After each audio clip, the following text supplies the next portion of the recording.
You have been told that tiredness means you need more sleep. They told you to rest more, take a break, close your eyes earlier, drink more water, and wait until your strength comes back. But if sleep was the answer, why do you still wake up feeling heavy? Why does your mind feel tired before the day even begins? Why does your body lie still while something inside you keeps moving? Why do you feel exhausted even when you have done nothing at all?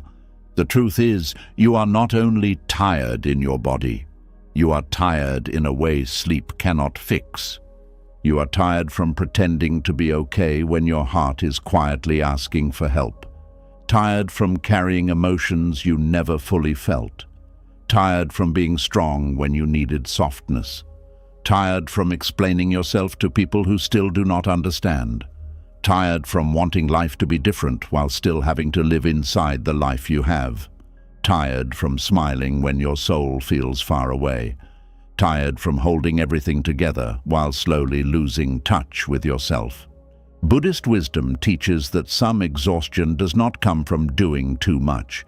It comes from fighting too much, fighting reality, fighting change, fighting your own feelings, fighting the present moment, fighting the part of you that only wants to stop and breathe. This kind of tiredness does not need more pressure. It does not need another goal. It does not need another reason to keep pushing. It needs presence. It needs compassion. It needs the quiet courage to come back to yourself without shame. Tonight, as you listen to this, something in you may begin to soften. Your thoughts may slow down. The invisible weight you have been carrying may finally have a name, and the tired part of you that has been ignored for so long may feel seen for the first time in a long time. This is not just a message about rest.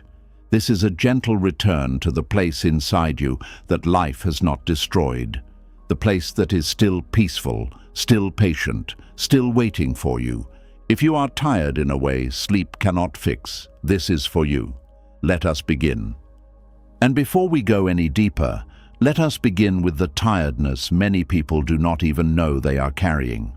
Not the tiredness from walking too far, working too long, or sleeping too little, but the kind that comes from waking up every day and putting on a version of yourself that feels safe, acceptable, impressive, spiritual, strong, or easy to love.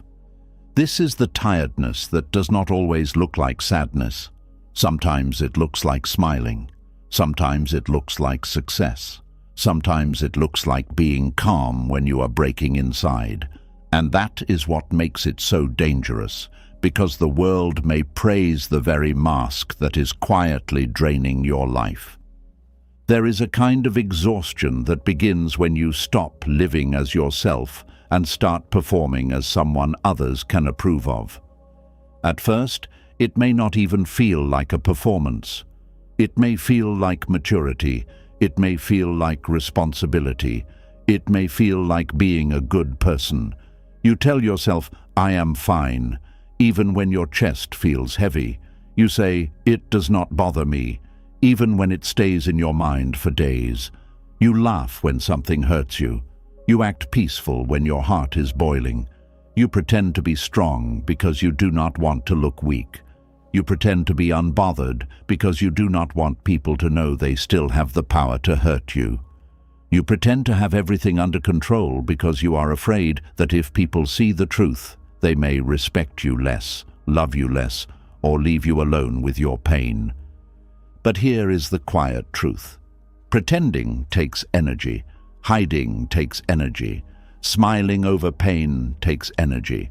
Swallowing words takes energy. Acting like you are not tired takes more energy than admitting that you are. It is like carrying a heavy bag everywhere you go, but because the bag is invisible, people keep asking why you walk so slowly. They do not see the weight of the false self. They only see the image you have learned to maintain. And the saddest part is that many people do not create a false self because they are fake. They create it because, at some point, being real did not feel safe. Maybe when you were honest, someone mocked you. Maybe when you cried, someone called you too sensitive. Maybe when you needed help, people disappeared. Maybe when you showed anger, people punished you with silence. Maybe when you failed, someone made you feel like your worth had dropped. So slowly, you learned to edit yourself. You learned which emotions were allowed. You learned which parts of you got love and which parts were too much. You learned how to become easy for other people to handle, even if it made you hard for yourself to live with. This is why some people are tired in a way sleep cannot fix. They are not just tired from life. They are tired from managing an identity. They are tired from asking, how should I act here? What should I say? What should I hide? What will they think? Will they still like me if I tell the truth? Will they still respect me if they see that I am struggling? And when your whole life becomes a stage, even rest begins to feel like another performance. You lie down, but your mind is still rehearsing. You sit in silence, but your heart is still trying to protect the image. Buddhist wisdom speaks deeply to this kind of suffering, because Buddhism does not only ask, what are you doing? It asks, who are you clinging to? Not who you truly are, but who you are trying so hard to be. In Buddhist teaching, suffering often comes from attachment, and one of the heaviest attachments is the attachment to a fixed image of yourself.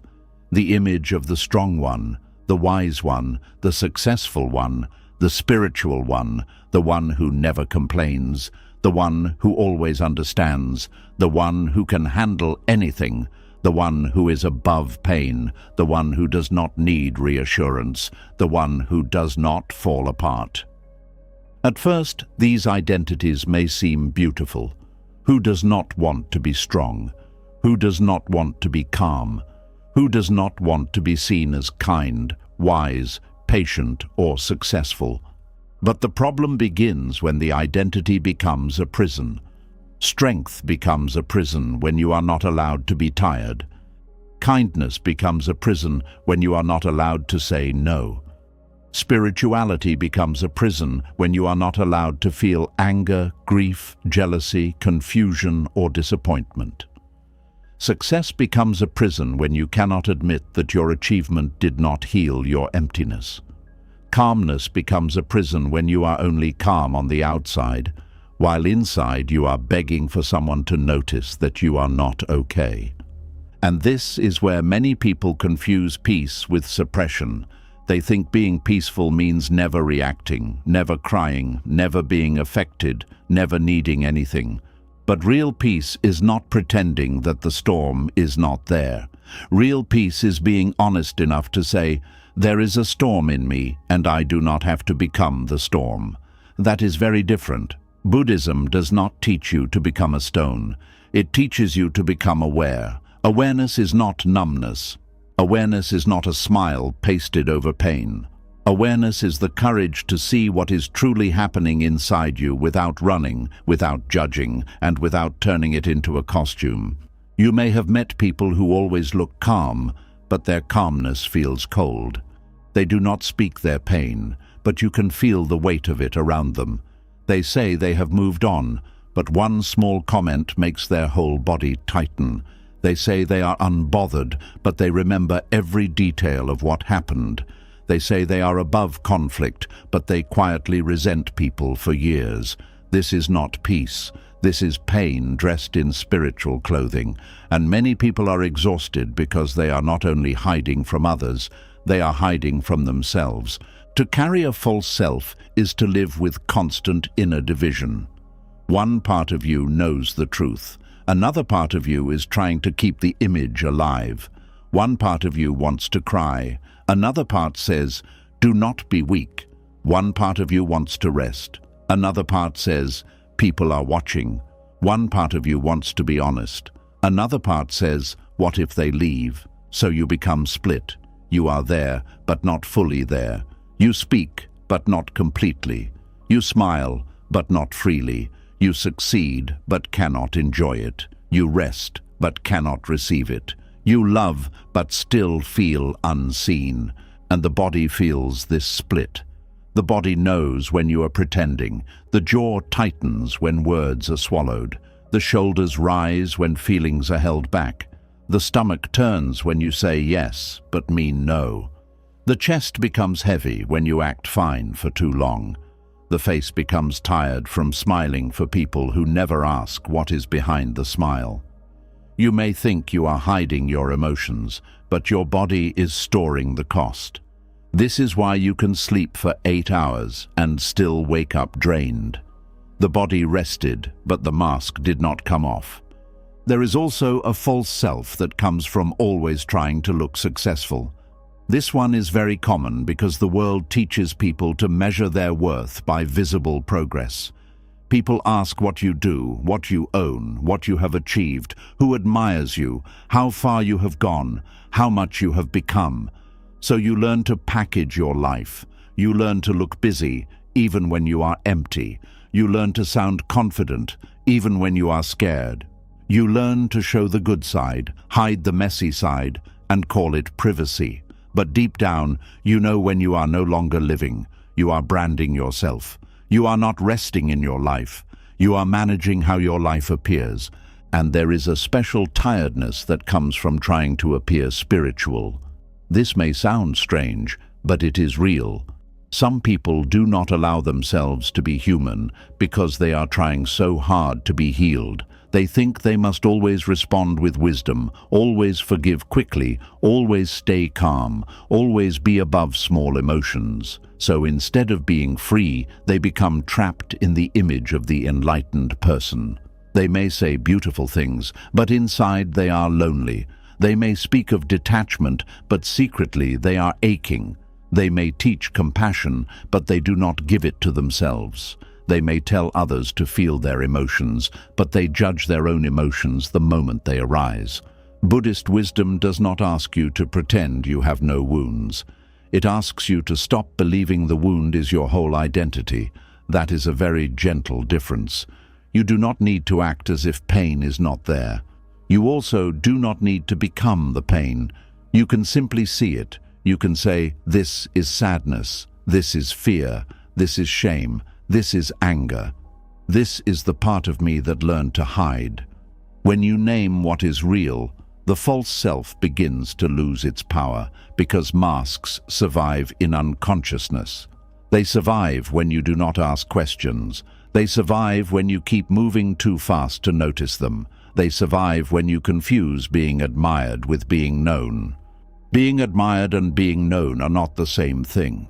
Many people are admired for the false self and lonely in the true self. People admire their strength, but nobody knows how much they want to be held. People admire their wisdom, but nobody knows how confused they feel at night. People admire their success, but nobody knows how empty the room feels when the applause ends. People admire their kindness, but nobody knows how often they feel used. This is one of the deepest pains of carrying a false self. It can win attention, praise, and approval, but it cannot give you intimacy, because intimacy requires truth. And maybe that is why some people feel lonely even when surrounded by people. It is not because no one is there, it is because the real self is not there. The body is in the room, the voice is in the conversation, the smile is on the face, but the truth is hidden somewhere inside, waiting for permission to breathe. You may have many people around you, but if they only know the version of you that performs, the deeper part of you will still feel alone. It is like receiving food that never reaches your stomach. Compliments come in, but they do not nourish you because they are feeding the mask, not the person beneath it.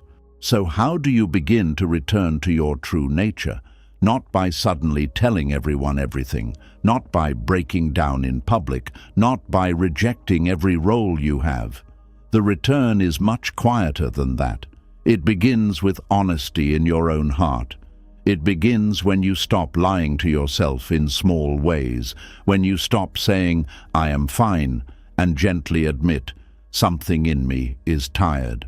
When you stop saying, "It does not matter," and admit, "It mattered to me."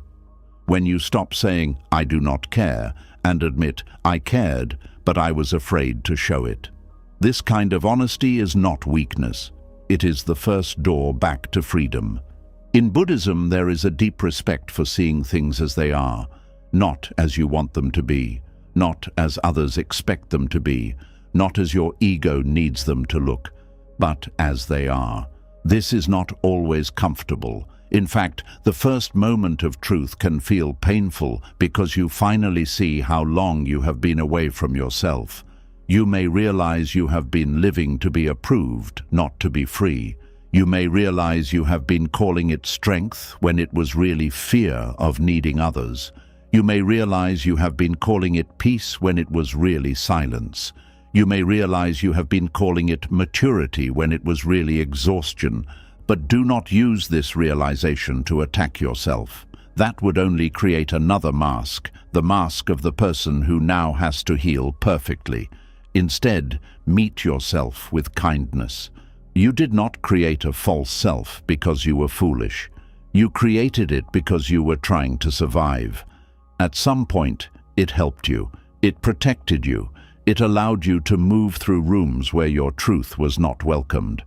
It helped you receive approval when love felt uncertain. It helped you avoid conflict when conflict felt dangerous. Thank it for how it protected you, but do not let it rule the rest of your life. There is a beautiful freedom in realizing that you do not have to keep proving that you are okay.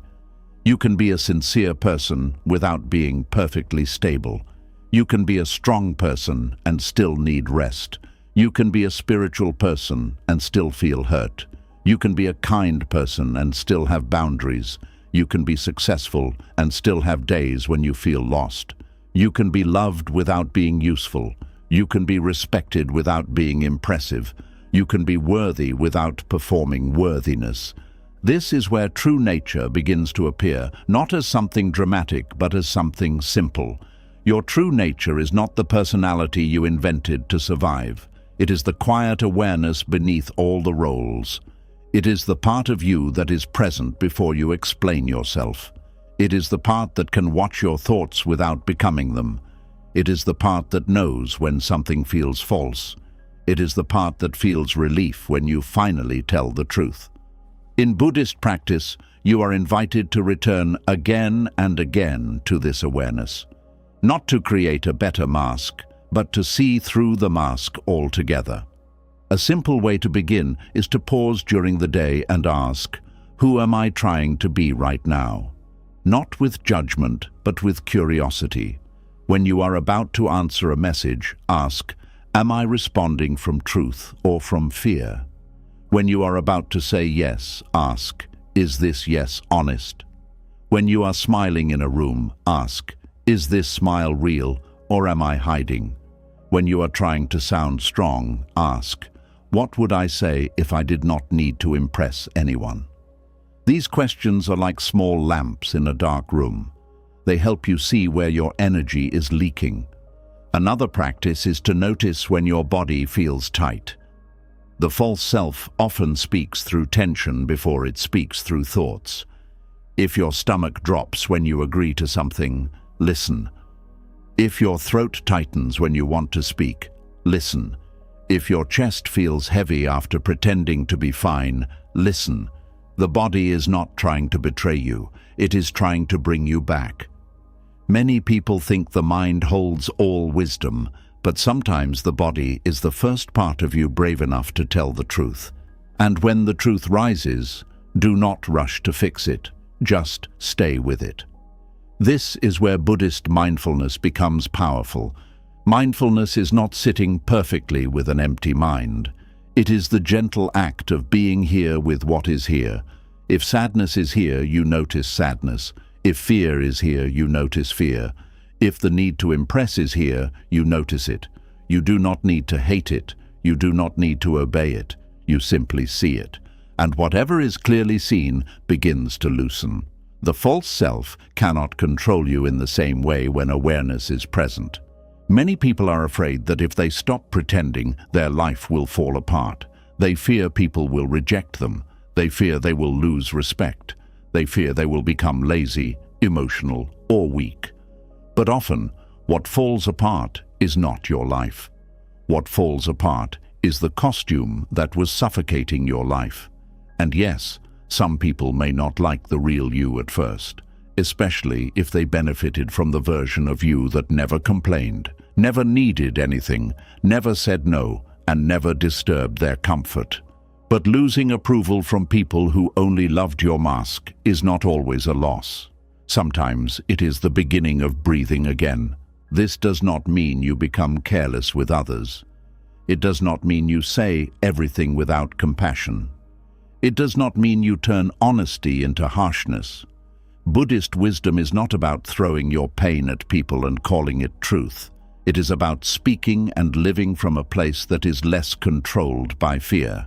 There is a way to be honest without being cruel. There is a way to be kind without disappearing.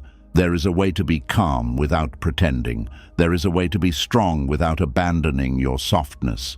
The false self says, I must be what they expect so I can be safe. The true self says, I can be present with what is real and still be safe inside myself. That shift may not happen overnight.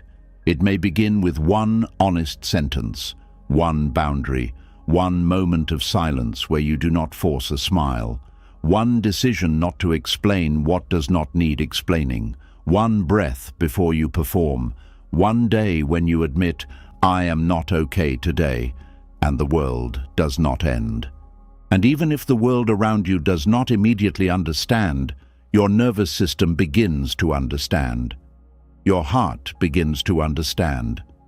Something inside you says, finally we are not lying anymore. There is deep rest in that. Not the kind of rest that comes from sleep alone, but the kind that comes from no longer fighting yourself. You may still have work to do. You may still have problems. You may still have responsibilities. But there is a different energy when you are meeting life as yourself. The same tasks feel lighter because you are not carrying the extra weight of performance. This is why returning to your true nature is not selfish. It is healing. When you stop pretending, your compassion becomes cleaner. Your love becomes more honest. Your boundaries become kinder because they are not built from resentment. Your presence becomes deeper because you are not half hiding. People may feel safer around you because they are no longer interacting with a polished image. They are meeting a human being. And a human being who has made peace with their own truth can offer something far more powerful than perfection. They can offer presence. So if you have been tired in a way sleep cannot fix, ask yourself gently, what version of me am I exhausted from pretending to be? Maybe you are tired of being the strong one. Maybe you are tired of being the one who always understands. Maybe you are tired of acting like success has satisfied you. Maybe you are tired of pretending you have moved on. Maybe you are tired of looking spiritual while secretly feeling broken. Maybe you are tired of being easy for everyone else while becoming a stranger to yourself. Whatever the answer is, do not run from it. That answer is not here to shame you. It is here to guide you home. The moment you see the mask, you are already less trapped by it. The moment you admit the performance, something real begins to breathe. The moment you stop forcing yourself to appear untouched, your heart begins to soften.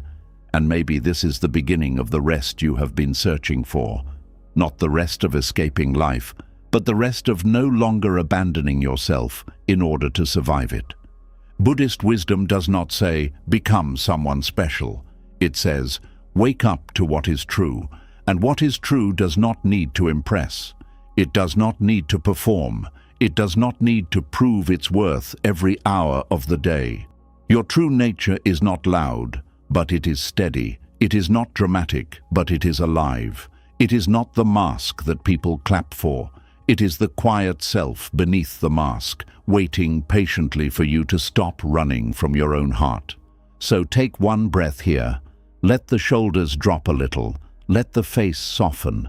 Let the version of you that has been trying so hard rest for a moment. You do not have to be impressive right now. You do not have to be healed right now. You do not have to be strong right now. You do not have to be okay before you are allowed to be gentle with yourself. You are allowed to be real before you are ready. You are allowed to come home slowly, and once you begin to put down the false self, you may notice something surprising. Beneath all that exhaustion, there is still life. Beneath the performance, there is still tenderness. Beneath the image, there is still a person who wants to breathe, feel, laugh, cry, rest, and exist without constantly proving they deserve space. That person has not disappeared. They have only been waiting behind the mask. And the path back to them begins with one simple, brave act. Stop pretending that carrying the mask is peace. It is not peace. Peace is when you finally let yourself be where you are, as you are, without turning your whole life into a performance. And when that happens, even a small moment can feel like freedom. A quiet room, a real breath, a truthful sentence, a tear you no longer hide, a no that protects your energy, a smile that finally belongs to you. This is how you begin to heal the tiredness that sleep cannot fix. Not by becoming a new person, but by returning to the one who was always there, underneath the noise, underneath the fear, underneath the false self you carried for too long. And once you begin to see how tiring it is to carry a false self, another truth begins to rise. Sometimes the mask is not the only thing exhausting you. Sometimes you are tired because underneath everything you do, there is a quiet argument happening inside you.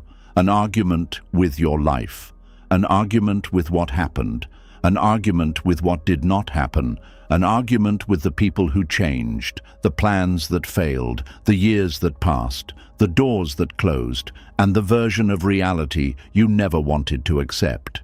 And this kind of tiredness is heavy because no one can see it. You may look calm, you may go to work, you may answer messages, you may smile when someone asks how you are.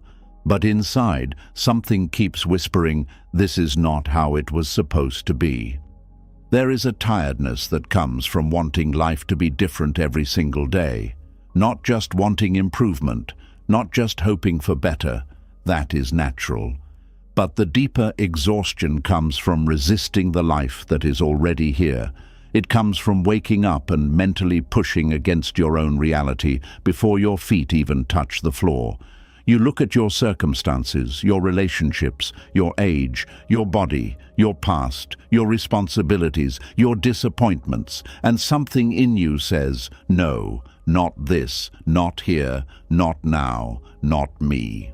And because reality does not immediately change just because you reject it, you spend your energy fighting a wall that does not move. This is why some people are tired before anything happens. They are not tired because the day has been hard. They are tired because they have already wrestled with life in their mind. They have already argued with the past. They have already compared their life with someone else's life. They have already replayed what should have happened. They have already imagined the version of themselves they think they should be by now. They have already judged the present moment for not being good enough. And all of this happens quietly, almost invisibly, before the outside world has even asked anything from them. Buddhist wisdom understands this kind of suffering very deeply. It teaches that pain is part of life, but suffering grows when the mind adds resistance to pain. There is what happens, and then there is the war we create around what happens. Losing something hurts. Being betrayed hurts. Aging can hurt. Failure can hurt. Change can hurt. But then the mind adds, this should not have happened. I cannot accept this. My life is ruined. I should be somewhere else. They should have treated me differently. I should have known better. I should be further ahead. And suddenly the original pain is no longer alone. It is surrounded by anger, shame, regret, comparison, fear, and endless mental protest. This does not mean the pain is not real. Buddhist acceptance is not pretending that something is fine when it is not fine. It is not smiling at suffering and calling it a blessing. It is not allowing people to hurt you and saying, this is my karma, so I must endure it. No, that is not acceptance. That is confusion. Real acceptance is much cleaner and much stronger. It means you stop wasting your life arguing with the fact that this moment is already here. You stop fighting the first truth so you can respond wisely to the next truth. There is a difference between saying, "I accept this," and saying, "I approve of this." Many people reject acceptance because they think it means approval. They think accepting a painful reality means agreeing with it, liking it, allowing it to continue, or giving up on change. But acceptance does not mean you approve. It means you are finally willing to see clearly. You can accept that someone betrayed you without approving of betrayal. You can accept that a relationship ended without believing it was fair. You can accept that you made a mistake without hating yourself forever. You can accept that today is difficult without deciding that your whole life is hopeless. Acceptance is not weakness. It is the point where your energy stops bleeding into denial and becomes available for wisdom. Think of how much strength people lose by fighting facts. A person may spend years thinking, if only they had loved me properly. But the fact is, they did not. Another person may keep saying, I should have chosen differently. But the fact is, the choice was already made. Someone else may wake up every day thinking, my life should be easier by now. But the fact is, this is the life standing in front of them today. The mind keeps returning to an imaginary courtroom, trying to prove that reality was wrong. But even if you win the argument in your head, your life still waits for you in the present. And that is where exhaustion deepens, because the soul cannot rest while the mind keeps trying to edit the past. The heart cannot soften while you are still demanding a different yesterday. Your body cannot fully settle while your inner world keeps saying, this moment is unacceptable. You may sleep, but some part of you stays alert, not because danger is happening right now, but because your mind keeps treating reality as an enemy. Buddhist acceptance begins with a simple but powerful recognition. This is what is here. Not forever, not as a final sentence, not as your whole identity, just here, now. This pain is here, this disappointment is here, this uncertainty is here, this loneliness is here, this tiredness is here. The moment you say this honestly, something begins to shift. You are no longer using half your energy to deny what your heart already knows. You are no longer pretending the wound is not bleeding. You are no longer decorating the truth to make it more comfortable. You are standing in front of reality without turning away. And strange as it sounds, that can become the beginning of peace. Not happiness at first, not excitement, not sudden relief. Sometimes acceptance first feels like grief, because when you accept what is, you also release the fantasy of what you kept hoping it would become. You stop waiting for the past to become kinder. You stop waiting for certain people to become who you needed them to be. You stop waiting for your younger self to make better choices. You stop waiting for a lost season to return and give you a different ending. That can ache. But it is an honest ache, and an honest ache heals better than a fantasy that keeps reopening the wound. Many people do not realize that resisting reality is often an attempt to avoid grief. They keep arguing with what happened because accepting it would mean feeling the sadness underneath. It feels easier to be angry than to admit you are heartbroken. It feels easier to blame life than to feel the emptiness of what did not arrive. It feels easier to keep chasing an explanation than to sit with the truth that some things hurt, even when you understand them. So the mind resists. It debates. It complains. It compares. It says, "Why me?" again and again, hoping that if it asks enough times, the pain will become logical enough to stop hurting. But not everything that hurts can be solved by explanation. Some things must be met with presence. This is one of the quiet gifts of Buddhism. It does not force you to turn every wound into a neat lesson immediately. It does not ask you to pretend you are grateful for every painful thing. It simply invites you to sit with what is here and observe it without adding more suffering. When pain is here, pain is here. When sadness is here, sadness is here. When disappointment is here, disappointment is here. You do not need to build a whole identity around it. You do not need to turn it into a prophecy about your future. You do not need to fight it like an enemy. You can bow to the truth of the moment and say, "This too is part of my life." There is deep humility in that sentence. This too is part of my life. Not only the beautiful parts, not only the successful parts, not only the moments that make sense, not only the days when you feel proud of yourself. The confusion is part of your life too. The delay is part of your life. The loss is part of your life. The ordinary days are part of your life. The seasons when you do not feel like yourself are part of your life. The chapters you would not have chosen are still chapters you have lived. And when you keep rejecting them, you reject pieces of your own journey. No wonder you feel divided. No wonder your soul feels tired. Wanting life to be different becomes especially exhausting when you compare your timeline with someone else's. You look at another person's relationship, another person's career, another person's peace, another person's confidence, another person's family, another person's success, and suddenly your own life feels like a mistake. But you are not seeing their whole life. You are seeing a small window, often cleaned and arranged for display. You do not see the fear behind their choices, the private arguments, the silent nights, the hidden losses, the pressure they carry, or the things they envy in someone else. Comparison makes you resist your own path because it convinces you that life is happening correctly for everyone except you. Buddhist wisdom brings you back from that illusion. It reminds you that each life unfolds under causes and conditions too complex for the mind to fully measure. Your life is not late because it does not match someone else's season. Your path is not worthless because it looks different. A flower does not become a failure because it blooms after another flower.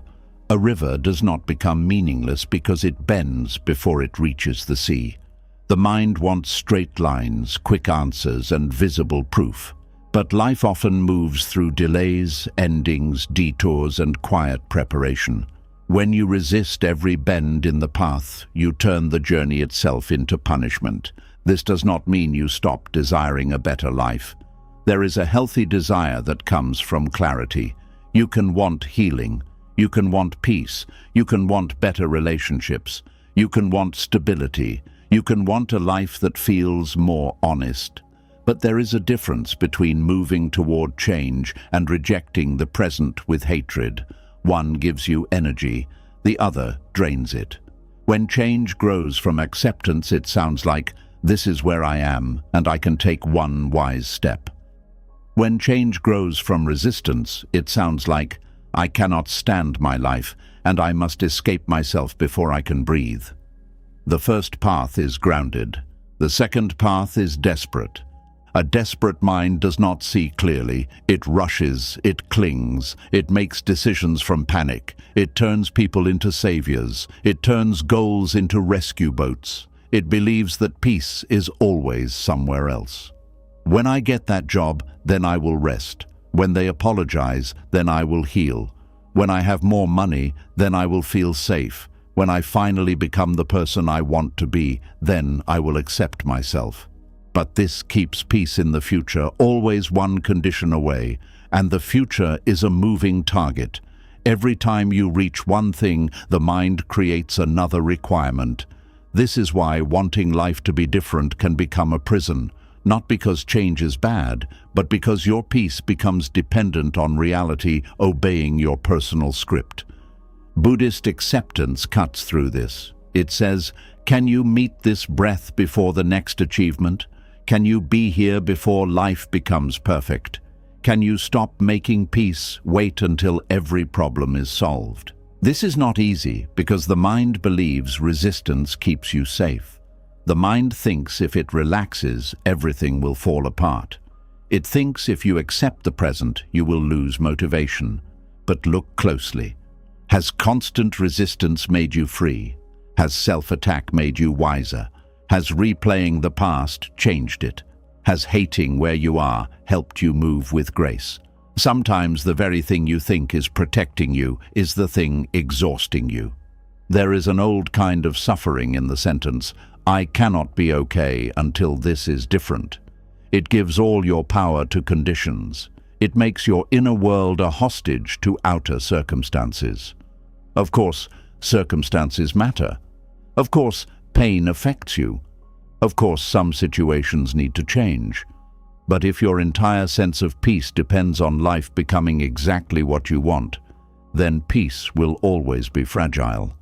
Buddhist practice does not promise that life will obey you. It teaches you how to stop being destroyed when it does not. One practice that helps is learning to separate reality from the story you are adding to it. Reality may be, "This person did not call me." The story may be, "I am not important to anyone." Reality may be, "I am not where I wanted to be at this age." The story may be, "I have failed completely."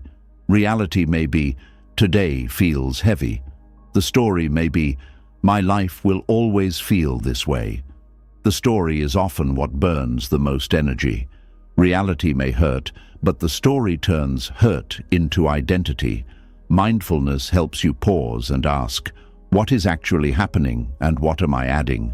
That question alone can save you from drowning in thoughts that feel true but are not complete.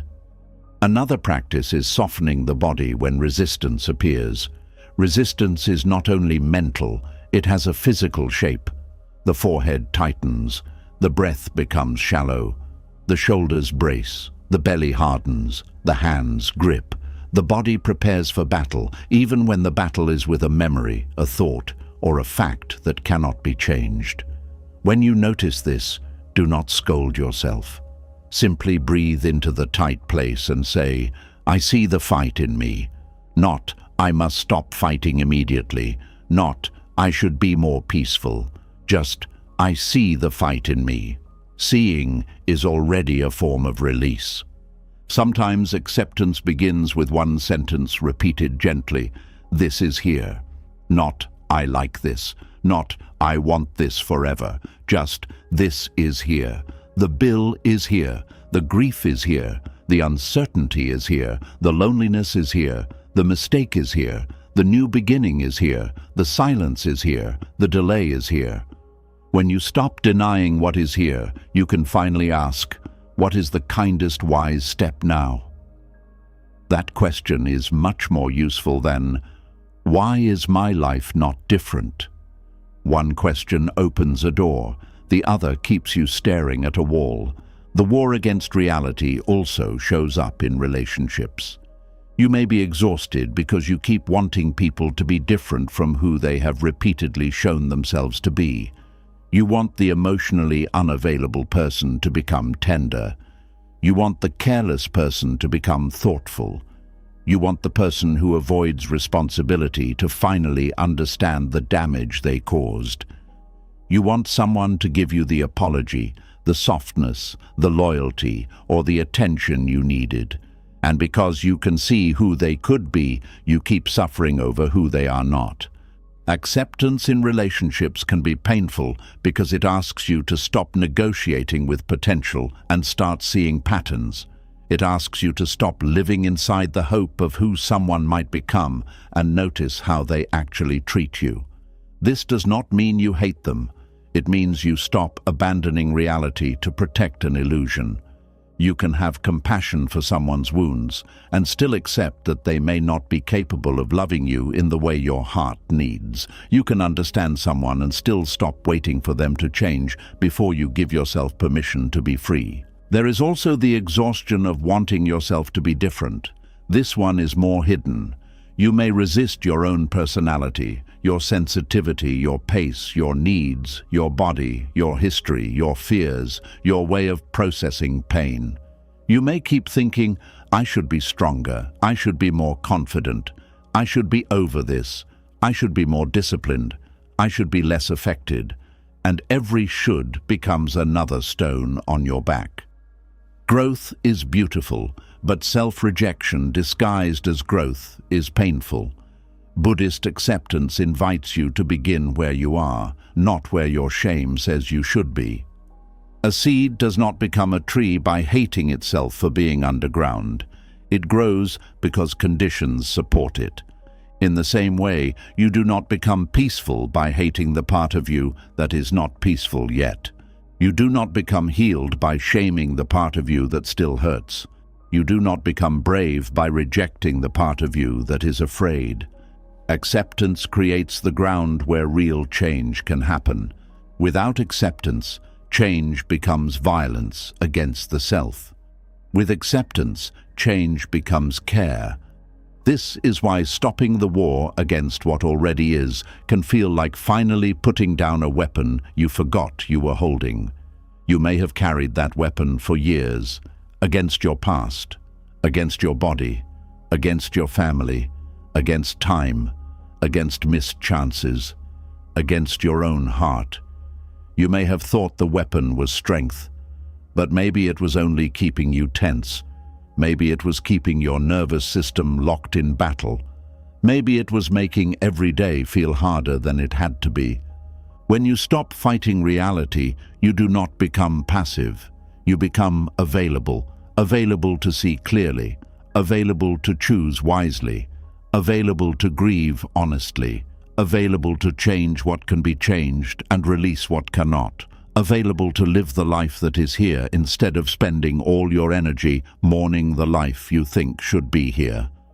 There is a quiet dignity in that. A person who accepts reality is not defeated. They are awake. And being awake means you can still act. If your situation is unhealthy, acceptance may help you leave. If your body needs care, acceptance may help you stop ignoring it. If your heart is grieving, acceptance may help you stop pretending. If your path needs adjustment, acceptance may help you take the next step without shame. Acceptance does not remove responsibility. It removes the fog around responsibility. It helps you stop asking life to be something else long enough to see what this life is asking from you now. So if your soul feels exhausted, ask gently, what reality am I still refusing to meet?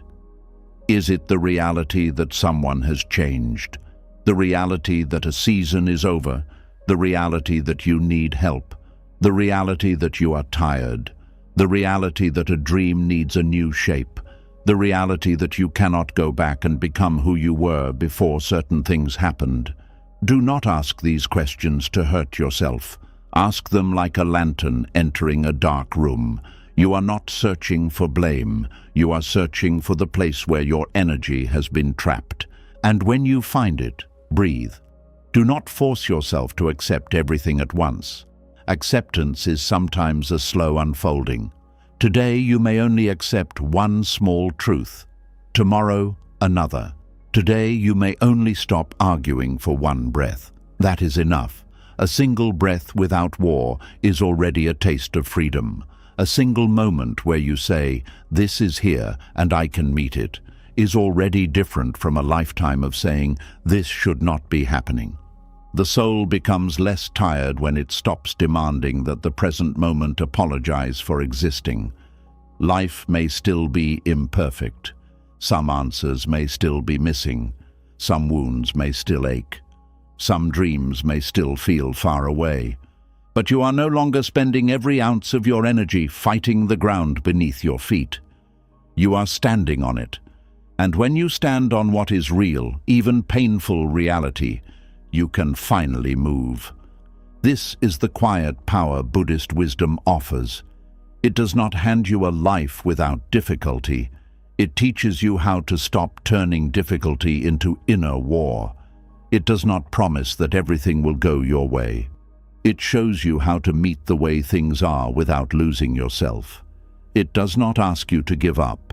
It asks you to stop wasting your sacred energy arguing with what has already arrived. So let the heart hear this gently. You are not weak because you are tired. You may simply have been fighting reality for too long. You may have been carrying not only your pain, but your protest against your pain. You may have been holding not only your life, but the constant belief that your life should be somewhere else by now. No wonder you feel heavy. No wonder sleep has not been enough. Maybe the rest you need begins with a sentence softer than surrender and stronger than denial. This is my life today, and I will meet it with presence. Not forever, not perfectly, not without tears, but honestly. And from that honesty, something in you begins to return. The breath deepens, the shoulders loosen, the mind stops running so far ahead, the heart stops begging yesterday to change.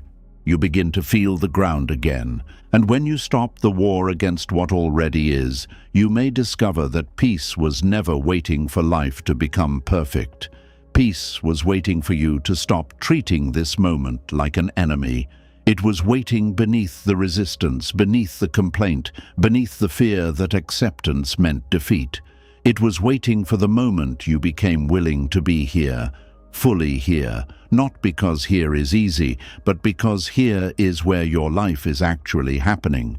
And once you can be here, even with pain, even with uncertainty, even with unfinished dreams, you are no longer trapped in the endless exhaustion of wanting life to be different before you allow yourself to breathe. And when you stop fighting reality, something deeper often begins to appear. At first you may think acceptance will make everything calm immediately, but sometimes the opposite happens. When the war against what already is becomes quiet, the feelings you were too busy resisting finally have room to rise. The sadness you pushed away, the anger you swallowed, the disappointment you explained too quickly, the grief you carried like a silent weight. This is where many people become confused because they thought they were tired from life itself, but they were also tired from holding emotions that never had a chance to finish their journey. There is a kind of fatigue that comes from feelings left unfinished. It is not always loud. It may not look like crying on the floor or shouting in a room. Sometimes it looks like waking up with a heavy chest for no clear reason. Sometimes it looks like losing interest in things you used to enjoy. Sometimes it looks like being irritated by small things because a much larger pain has nowhere to go. Sometimes it looks like being physically present but emotionally far away, as if part of you stayed behind in a moment you never fully processed. You may say, "I do not know why I feel so tired," but your body may know. Your body may be carrying conversations you never had, tears you never released, anger you never admitted, and endings you never truly mourned. This is why sleep alone cannot fix every tiredness. Sleep can rest the muscles, but it cannot complete emotions you have spent years avoiding. Sleep can close your eyes, but it cannot open the places inside you that were shut down to survive. Sleep can pause the day, but it cannot dissolve grief that was never allowed to move through you. An unfinished emotion is like a letter that was written but never delivered. It remains inside, waiting for attention. And the longer it waits, the heavier it becomes. Many people learned very early that emotions were inconvenient. They were told to stop crying, calm down, be mature, be grateful, be strong, be reasonable, be quiet, be brave, be good. So they began to treat feelings like problems to hide instead of messages to understand. Sadness was covered with productivity. Anger was covered with politeness. Fear was covered with control. Disappointment was covered with jokes. Grief was covered with "I am fine." And because life kept moving, they assumed the emotions disappeared.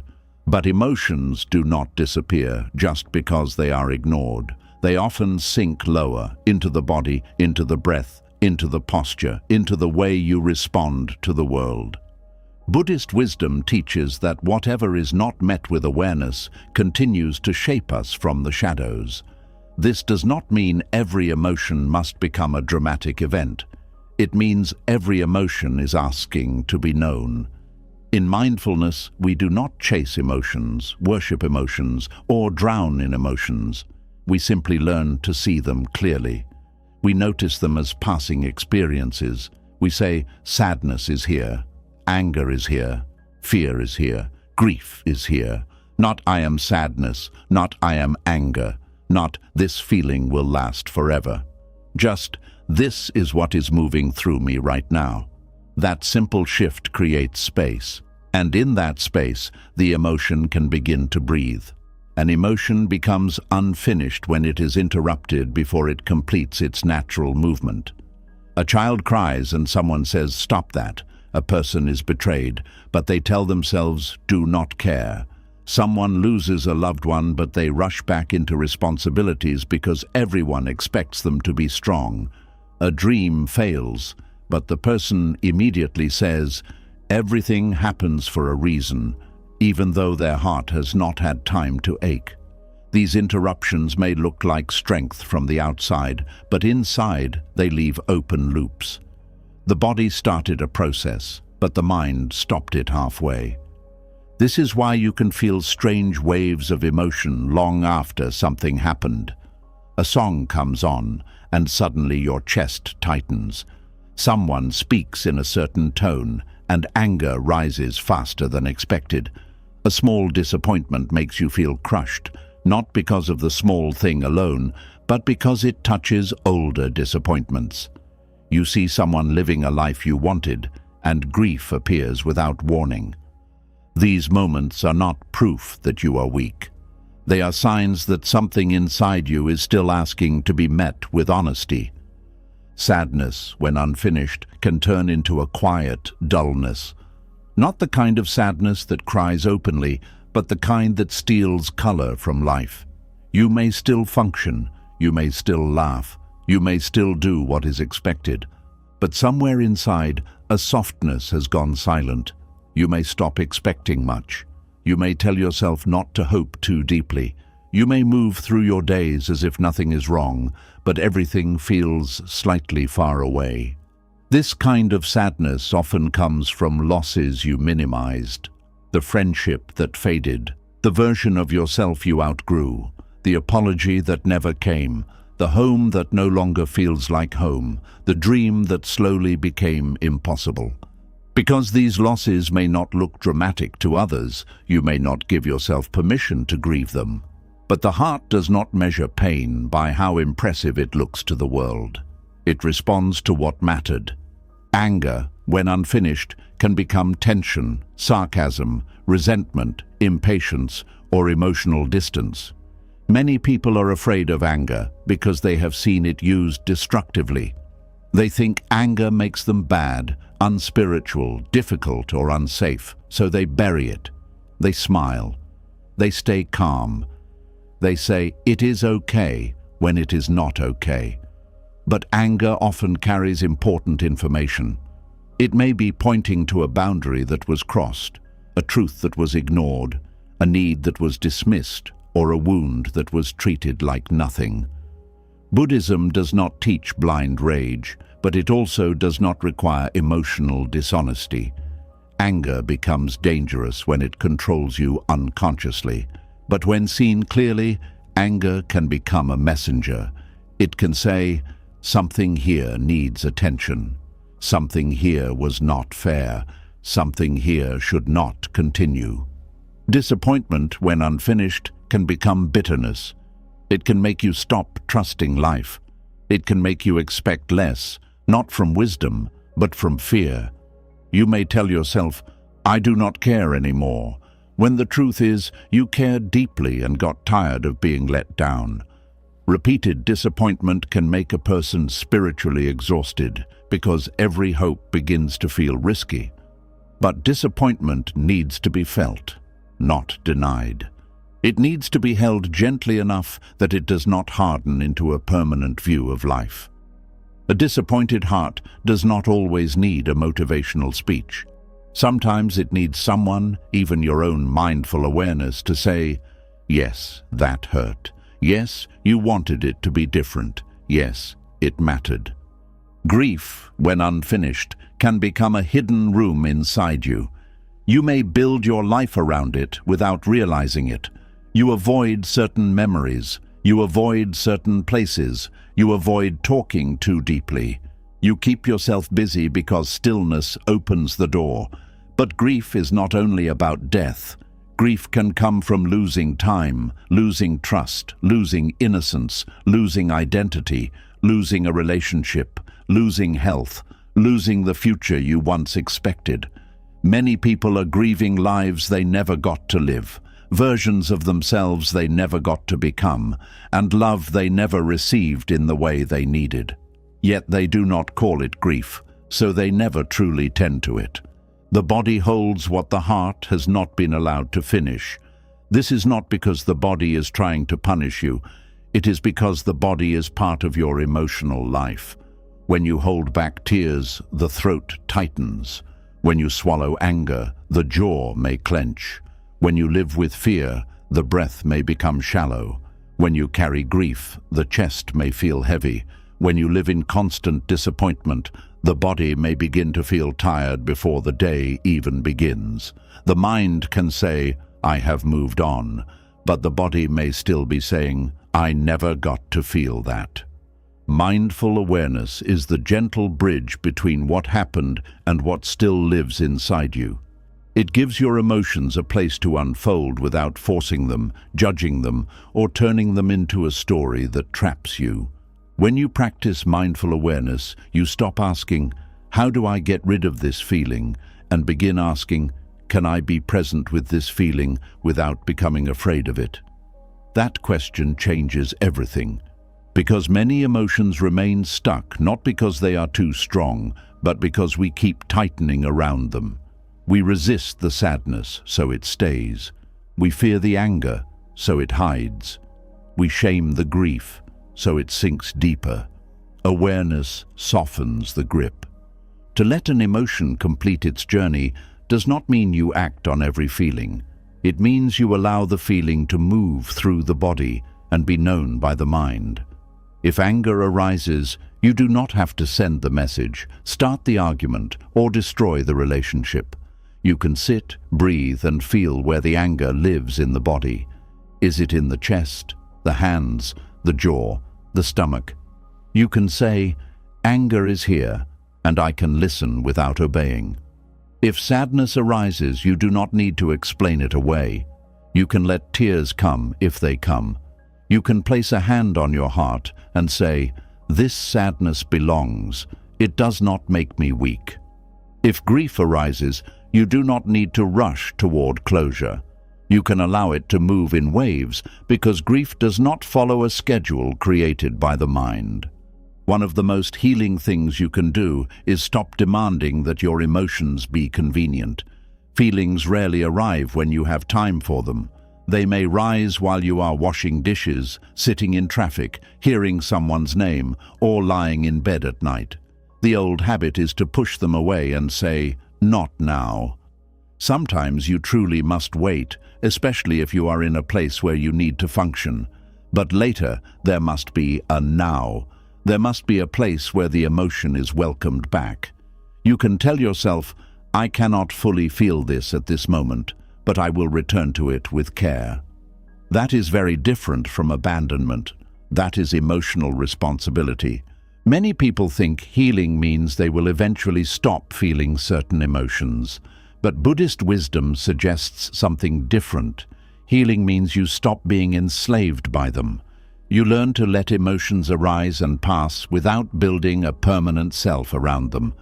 A wave does not become the whole ocean. A cloud does not become the whole sky. In the same way, sadness can move through you without defining your entire life. Anger can visit without becoming your personality. Grief can be honored without turning your future into a grave. The problem is not that emotions arise. The problem is that we either cling to them, fear them, or refuse to see them. There is also fatigue from over-explaining emotions instead of feeling them. Some people analyze their pain so much that they never actually touch it. They can explain why they are sad, why they are angry, why they are disappointed, why they are afraid. They know the childhood root, the relationship pattern, the nervous system response, the spiritual meaning, the lesson, the trigger, the label. But after all that analysis, the body still feels heavy. Why? because understanding an emotion is not the same as allowing it to move. The mind can create a map of the wound, but the heart still needs tenderness. Knowledge can guide healing, but presence completes it. This is where silence becomes important. Not the silence of suppression, but the silence of listening. Sit quietly for a moment and let the body speak without needing to turn everything into words. Ask, what feeling has been waiting for me? Then listen through sensation. A heaviness may appear, a warmth, a tightness, a trembling, a numbness. Even numbness is information. It may be the body's way of saying, I had to shut down because feeling everything at once was too much. Do not attack the numbness. Meet it gently. Sometimes the first emotion you need to feel is the absence of feeling. Unfinished emotions often hide behind busyness. The moment life becomes quiet, they rise. This is why some people are afraid of rest. They say they are bored, but they are actually uncomfortable with what silence reveals. They keep the television on, keep scrolling, keep cleaning, keep planning, keep helping others, keep chasing goals, because stillness allows the buried world to knock. But the knocking does not mean something is wrong with you. It means something in you wants to be free. The emotion is not coming to destroy your peace. It is coming because it has been waiting outside the door of your attention. Buddhist practice teaches a gentle courage, the ability to stay. Stay with the breath. Stay with the sensation. Stay with the tear. Stay with the ache. Not forever, not forcefully, not in a way that overwhelms you, but long enough for the feeling to know it is no longer abandoned. This staying is powerful because most suffering has been intensified by leaving yourself at the moment you most needed presence. When pain came, you escaped into thoughts. When anger came, you judged yourself. When grief came, you distracted yourself. When disappointment came, you hardened. Mindfulness says, this time I will not leave. And when you do not leave, something begins to complete. The sadness may become tears, and after tears, a little space. The anger may become a clear boundary, and after the boundary, less resentment. The disappointment may become grief, and after grief, acceptance. The fear may become trembling, and after trembling, breath. Completion does not always feel dramatic. Sometimes it feels like a small release in the chest, a deeper exhale, a softer face, a sentence you finally admit to yourself, a memory that no longer grips you the same way. These small releases matter. They are the body learning that the past is not still happening. There is a difference between feeling an emotion and feeding an emotion. Feeling is direct. Feeding is adding stories. Feeling says, there is sadness in my chest. Feeding says, nothing ever works for me and it never will. Feeling says, anger is moving through my body. Feeding says, everyone is against me. Feeling says, I miss what I lost. Feeding says, I will never be whole again. Mindful awareness helps you stay close to the raw truth without pouring more fuel into the fire. You let the emotion be felt, but you do not keep building a house inside it. This is especially important with grief. Grief needs kindness, but it also needs spaciousness. If you cling to the story around grief too tightly, it can become an identity that feels impossible to release. But if you reject grief, it becomes frozen. The middle way is to honor grief as love, as loss, as memory, as proof that something mattered, while also allowing life to continue moving around it. You do not betray what you lost by breathing again.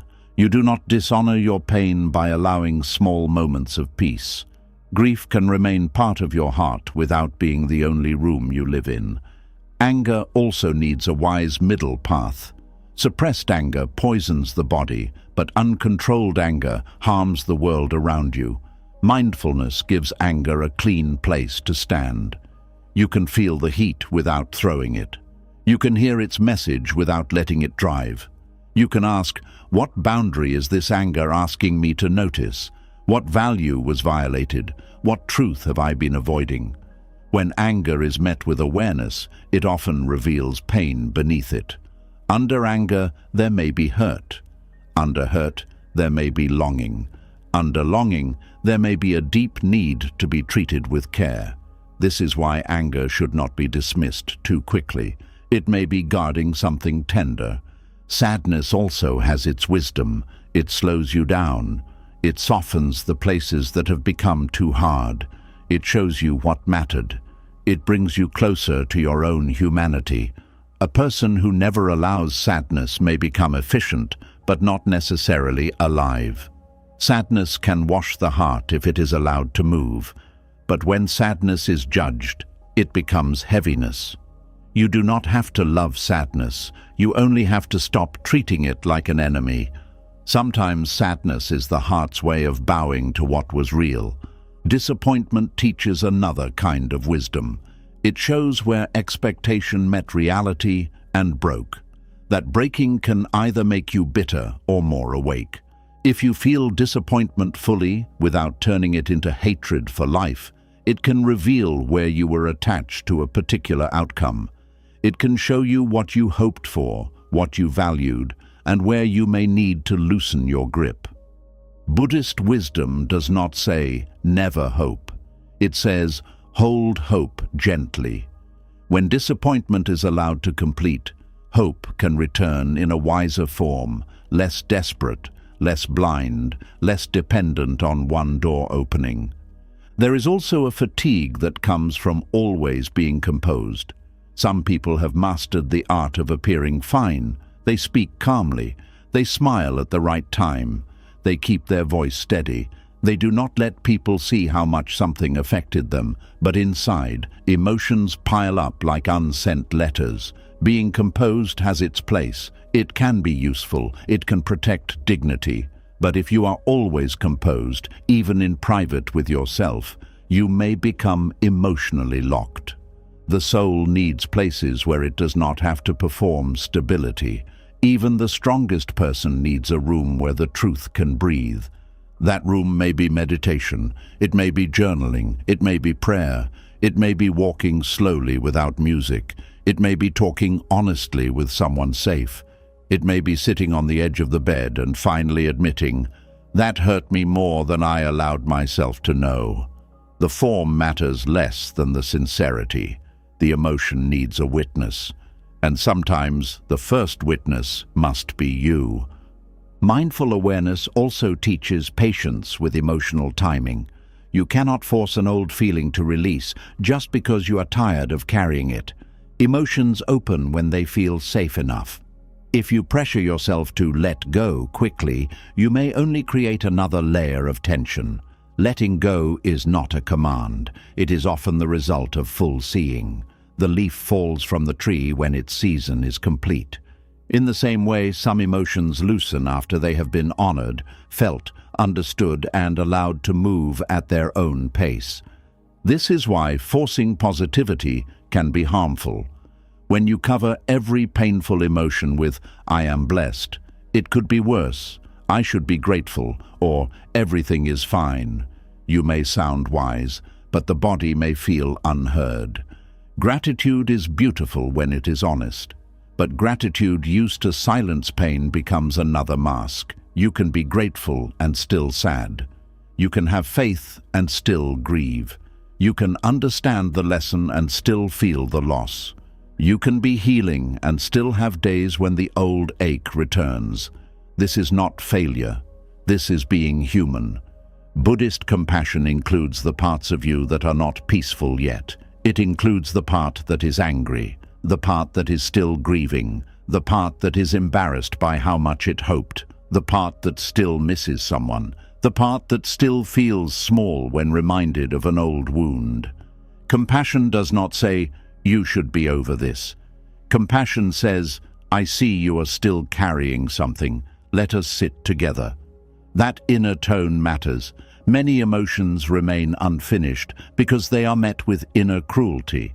They try to rise, and immediately the mind says, not this again. But what if instead you said, welcome, I know you have something to show me. This does not mean you indulge every emotion endlessly. It means you meet it with enough respect that it no longer needs to shout. Often, the feelings we avoid become louder.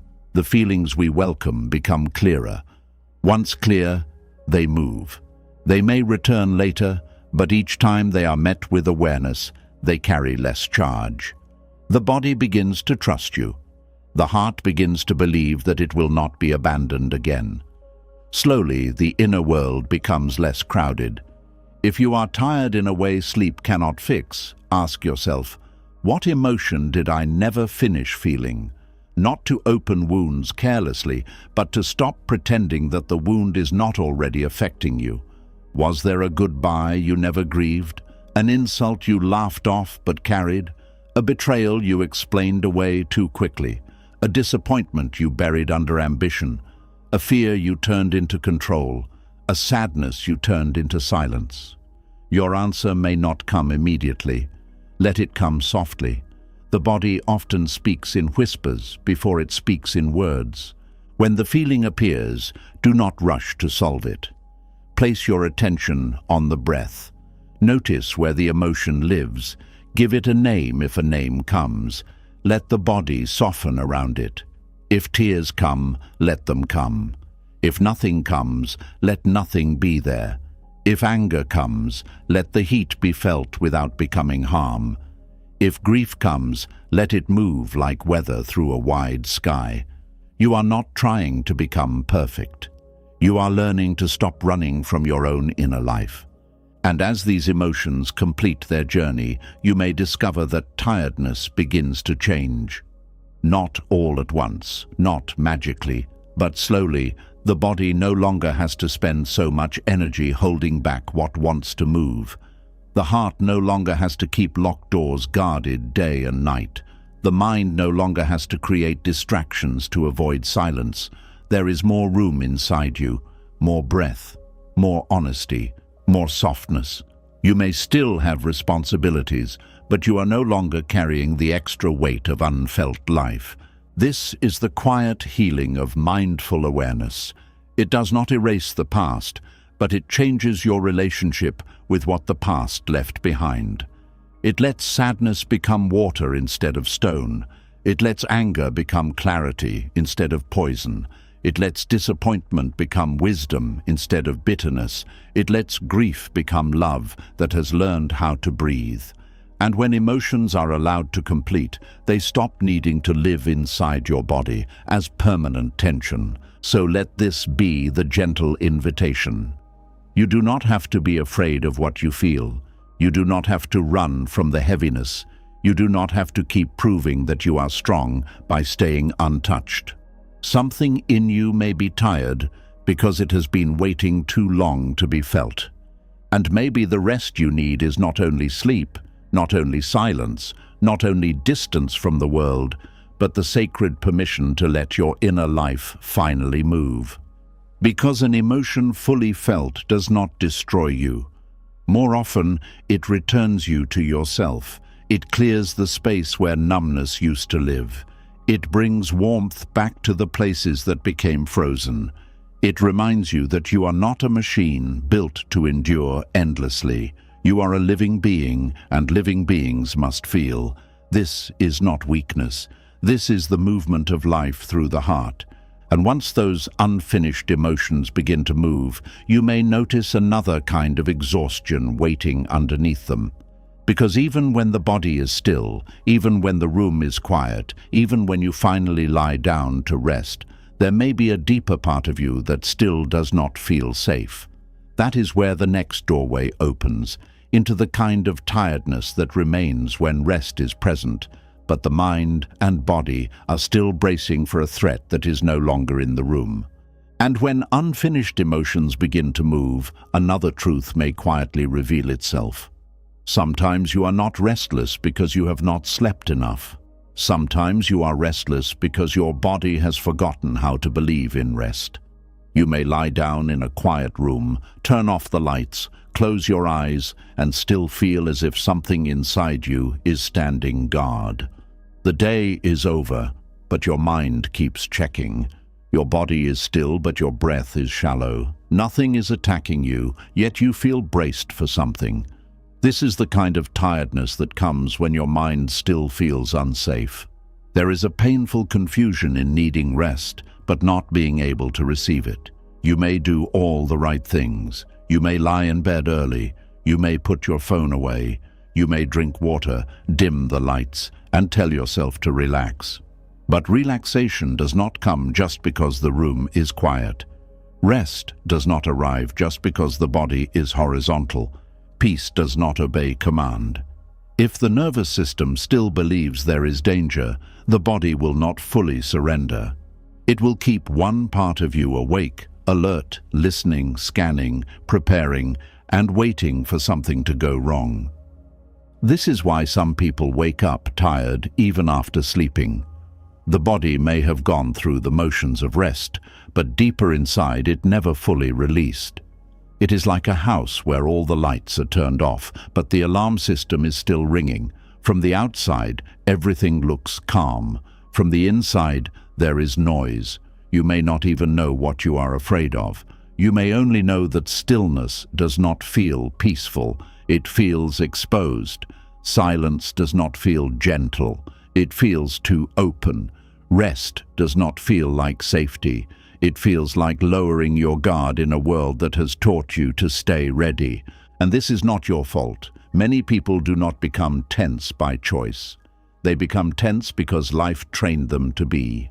If you have lived through long seasons of pressure, uncertainty, emotional conflict, disappointment, criticism, loss, or constant responsibility, your body may have learned that peace never lasts long. So even when nothing bad is happening in the moment, the body remembers what it had to survive before. It says, stay alert. Do not relax too much. Do not trust the quiet. Something may happen.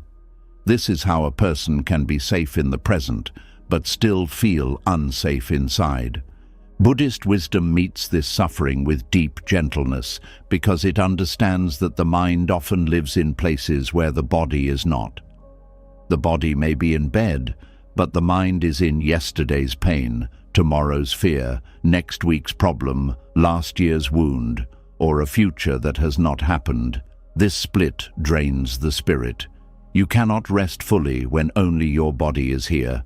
Rest needs your attention to come home to.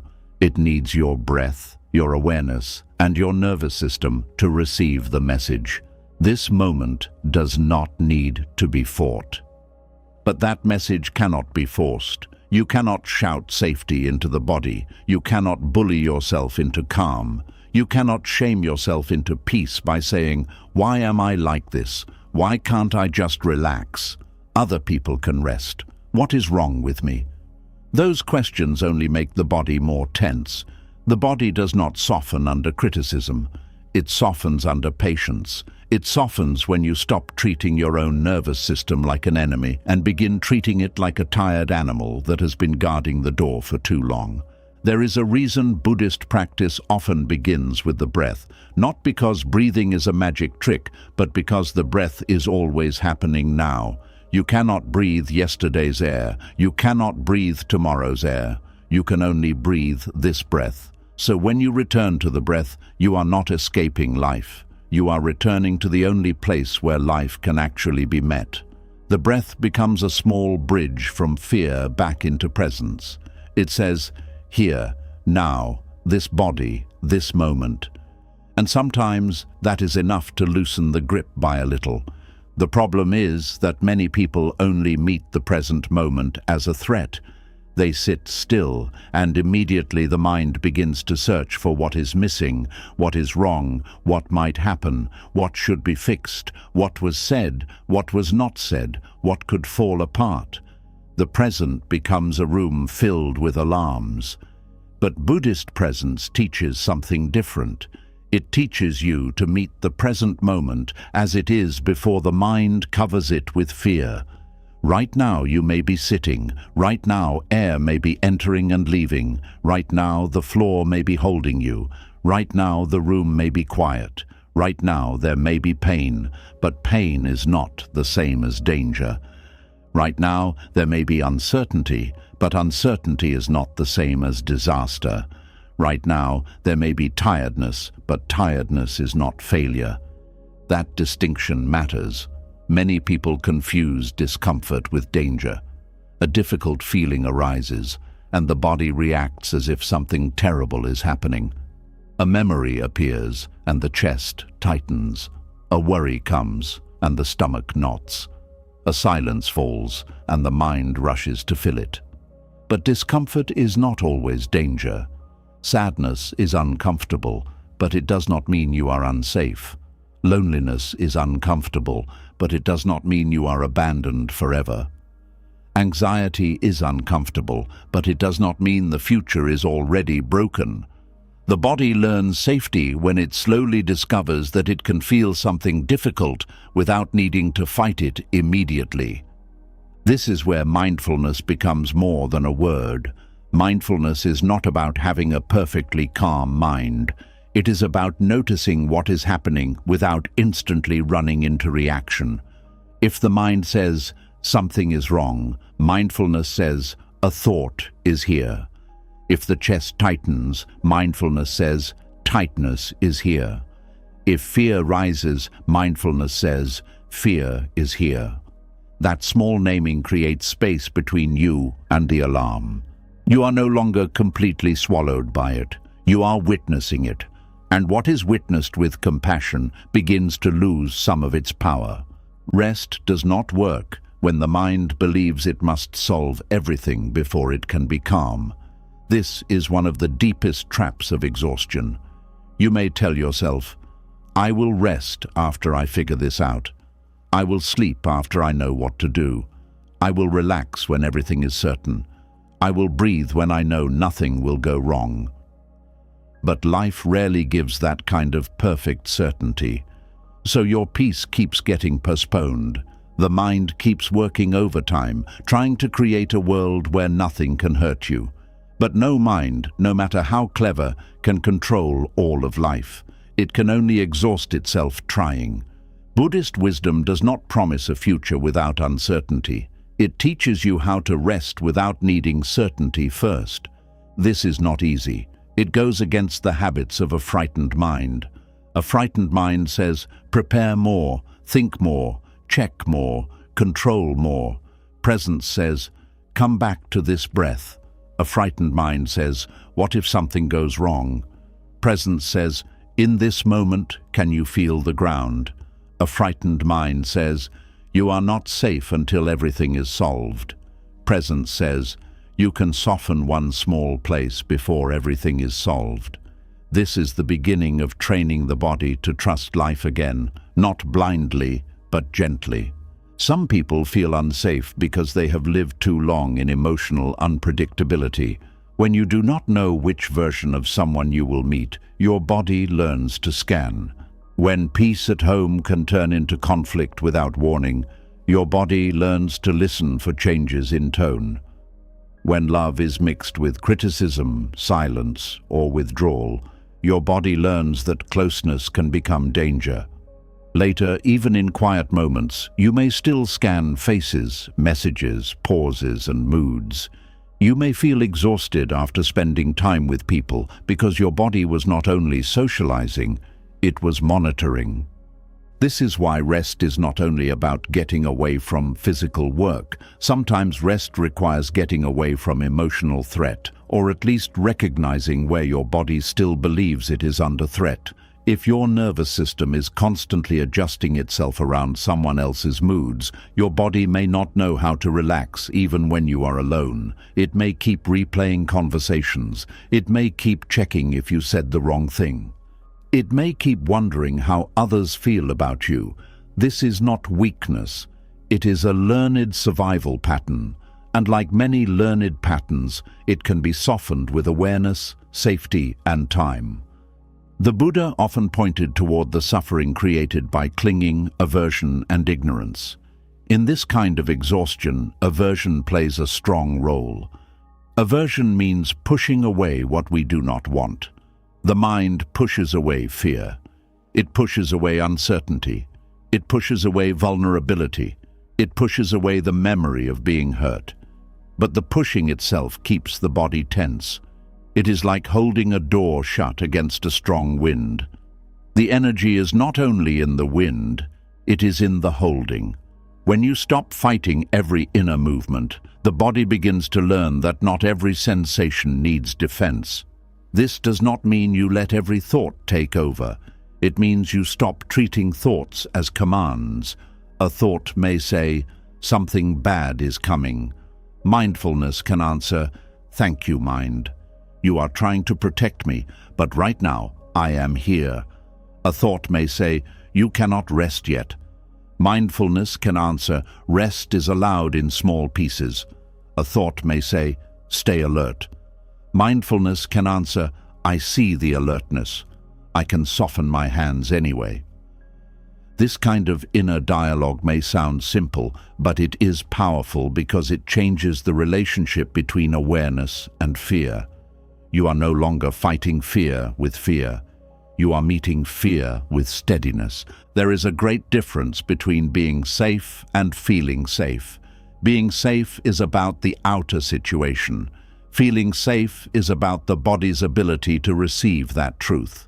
Sometimes the outer situation has changed, but the inner system has not caught up. You may no longer be in the same painful environment, but your body still reacts as if you are. You may no longer be with the same people, but your heart still expects the same hurt. You may no longer be in the past, but your nervous system still carries its lessons. So healing is not only telling yourself, "That is over." Healing is helping the body experience again and again, "This moment is different." Presence helps because it brings you out of the imagined threat and into direct contact with what is real now. Feel the bed beneath you. Feel the pillow. Feel the breath moving. Feel the weight of your body being held. Notice the temperature of the air. Notice the sounds near and far. Notice that you do not have to chase every thought. Notice that the body is here, not back there. This is not about denying pain. It is about updating the body. It is teaching the body through experience, not argument, that right now it can release one layer. Many people try to rest by escaping the body. They scroll, watch, eat, talk, plan, or distract until they are too tired to think. Sometimes distraction is understandable. Everyone needs relief. But if you only escape the body and never return to it gently, the body remains a place you do not trust. Buddhist presence invites you back into the body not as punishment, but as home. The body is not only where pain is stored, it is also where peace can be felt. The breath, the hands, the feet, the heartbeat, the warmth of the chest, the softness of the face, all of these can become doorways back to safety. A helpful practice is to stop trying to relax the whole body at once. That can feel impossible when the nervous system is alert. Instead, choose one small place. Unclench the jaw. Soften the tongue. Drop the shoulders slightly. Let the hands open. Allow the belly to loosen a little. Feel the feet. Let one exhale be longer than the inhale. These small signals matter. The body learns through repetition. Each tiny act says, "We are not in battle right now." You may have to say it many times. That is okay. A body that learned alertness over years may not unlearn it in one evening. And while you practice, do not turn calmness into another achievement. This is important. Some people sit to meditate and then become angry because they are not peaceful. They try to rest and then judge themselves for failing at rest. They turn healing into another performance, but the purpose is not to create instant calm. The purpose is to be present with whatever is here. If tension is here, tension is the practice. If restlessness is here, restlessness is the practice. If fear is here, fear is the practice. You are not failing because your mind is active. You are learning to stay with yourself without adding rejection. Sometimes the safest thing you can say to yourself is, "Nothing needs to be forced right now. Not the breath, not the mind, not the emotion, not the healing. Just this gentle permission can lower the inner pressure. A system that has lived in survival often believes everything is urgent. Every message feels urgent. Every decision feels urgent. Every mistake feels permanent. Every silence feels meaningful. Every future possibility feels like something to prepare for immediately. Buddhist presence teaches the sacred pause. It says, "Not every thought needs your whole body. Not every fear needs your full obedience. Not every problem must be solved before you are allowed to breathe." This is not laziness, it is wisdom. A tired nervous system does not make wise decisions when it is constantly activated. It reacts from old patterns. It overprotects. It misreads. It assumes. It prepares for rejection before love even speaks. It prepares for failure before effort begins. It prepares for loss before anything has left. Rest gives the mind space to see clearly, but rest can only come when the body no longer believes that letting go will lead to danger. So the practice is not simply relax. The practice is teach the body that it can relax safely, little by little. There is also a spiritual misunderstanding that keeps people unsafe inside. Some people believe that if they were truly wise, they would never feel afraid. They think fear means they lack faith or awareness. But fear is part of the human system. It is not a moral failure, it is a protective movement. Buddhist wisdom does not shame fear. It observes fear. It asks, what is fear made of? Where does it arise? How does it change? What happens when I stop calling it me? When you observe fear in this way, you may notice it is not one solid thing. It rises, shifts, moves, and fades. It has waves. It has sensations. It has thoughts attached to it. It is not your whole being. It is an experience passing through awareness. That awareness is wider than the fear. This is one of the most freeing discoveries. The part of you that notices fear is not afraid in the same way. The part of you that notices tension is not the tension itself. The part of you that notices racing thoughts is not trapped inside every thought. Buddhist practice gently returns you to this witnessing presence. You begin to see there is fear, but there is also awareness of fear. There is tension, but there is also awareness of tension. There is restlessness, but there is also awareness holding it. This awareness becomes an inner refuge, not because it removes every difficulty, but because it gives difficulty space to move. When the mind feels unsafe, it often tries to control the future. It creates lists, predictions, rehearsals, backup plans, and conversations that may never happen. Planning has its place, but anxious planning often becomes a false form of protection. It does not solve. It spins. It does not prepare. It drains. You may tell yourself, I am just thinking ahead, but your body feels as if it is running. The difference between wise planning and fear-driven planning is how your body feels afterward. Wise planning brings clarity. Fear-driven planning brings more agitation. Presence helps you notice the difference. You can ask, is this thought helping me take a real step, or is it only keeping my alarm alive? If there is a real step, take it gently. Write it down. Make the call. Set the boundary. Prepare what is needed. But if the thought is only looping, return to the body. Touch the present moment. Feel the breath. Let the mind know, we have thought about this enough for now. This is not ignoring life. It is refusing to let the mind turn your bed into a battlefield. The bed should be a place of rest, but for many people, it becomes the place where every unresolved fear arrives. During the day, noise covers it. Tasks distract from it. People pull attention outward. But at night, the mind has space, so it opens all the drawers. This is why nighttime can feel heavy. Not because night is your enemy, but because silence reveals what the day concealed. Buddhist presence can transform the night from a courtroom into a temple. Instead of letting the mind judge everything, you return to a simple ritual of being. One breath, one sensation, one gentle phrase. I am here. This is a thought. The body is held. This moment can be met. If you wake in the night, try not to treat it as failure. The more you panic about not sleeping, the more unsafe the body feels. You may say, now tomorrow will be ruined. I will not cope. Something is wrong. The alarm grows louder. Instead, meet wakefulness with softness. The body is awake right now. I can still rest. There is a difference between sleep and rest.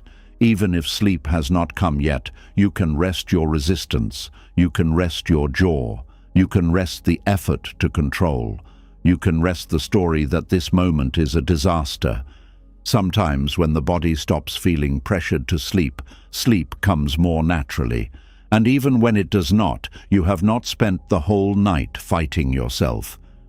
This is where Buddhist acceptance from the previous lesson meets nervous system safety. You accept not only the big realities of life, but this small reality too. I am awake right now.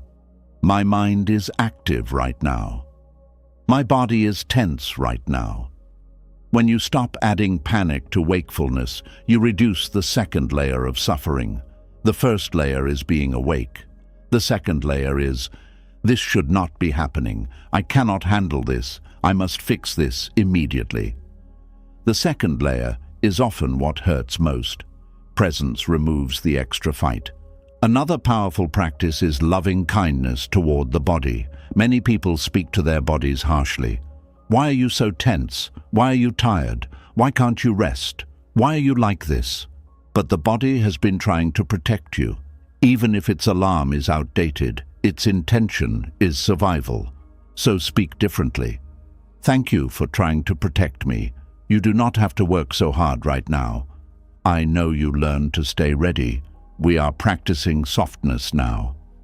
You are allowed to rest in small ways.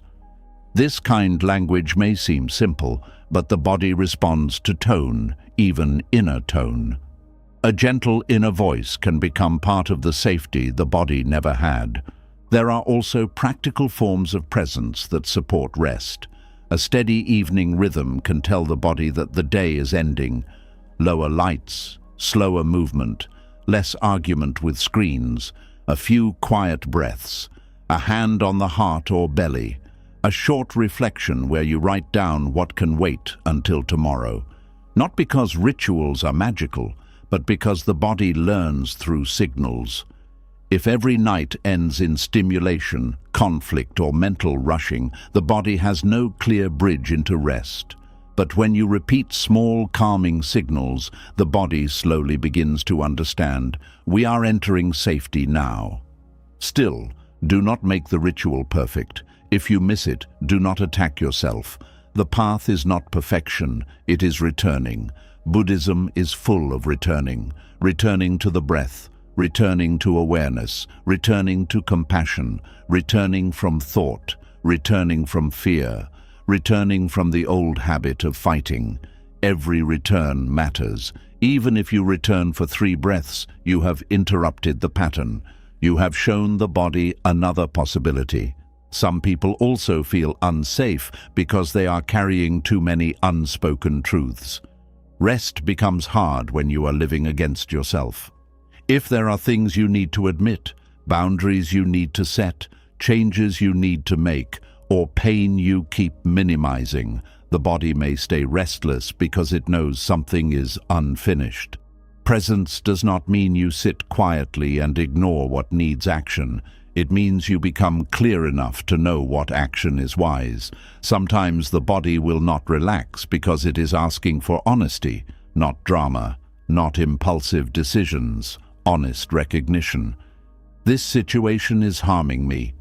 This pace is not sustainable. This relationship does not feel safe. This silence is costing me. Such truths can be uncomfortable, but they can also become the beginning of real rest. Because real rest is not only relaxation, real rest is alignment.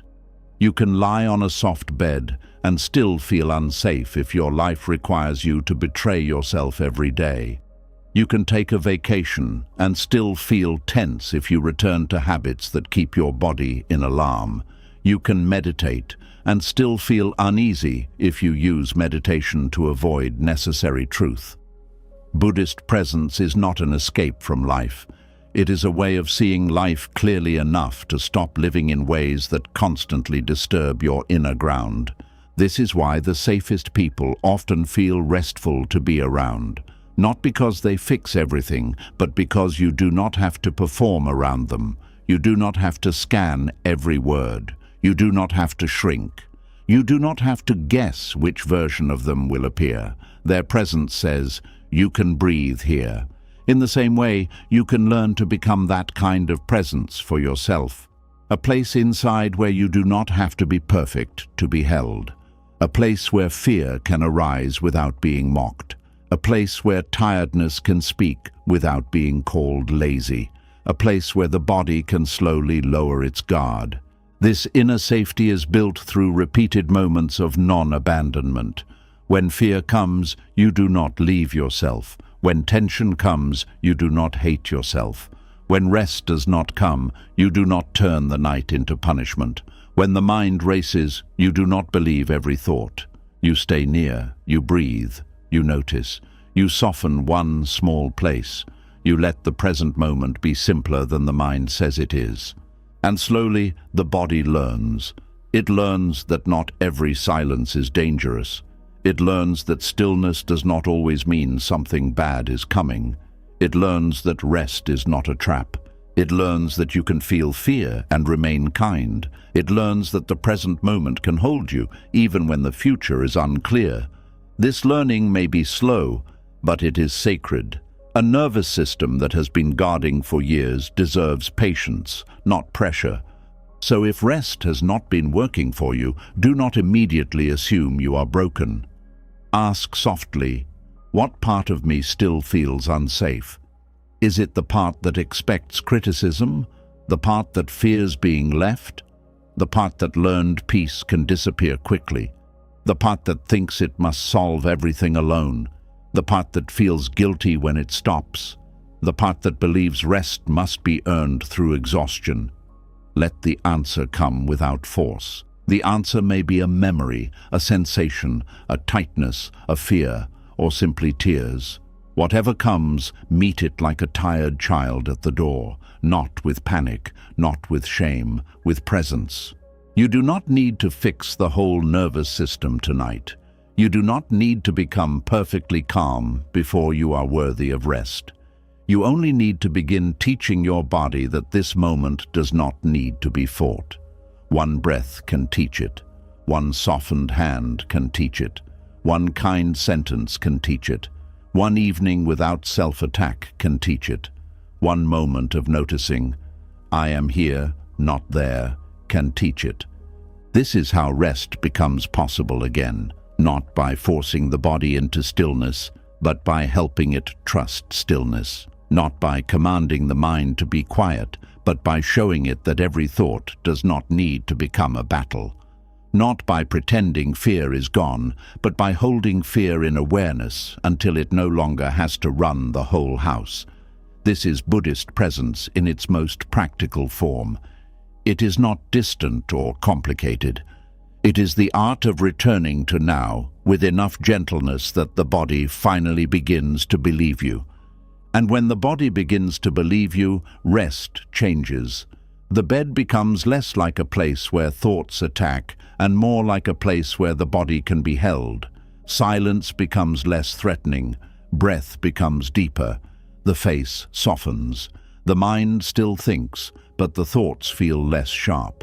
The heart still carries life, but it does not have to carry it with clenched hands.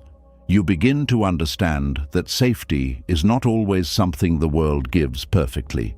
Sometimes it is something you practice inside the moment you are in.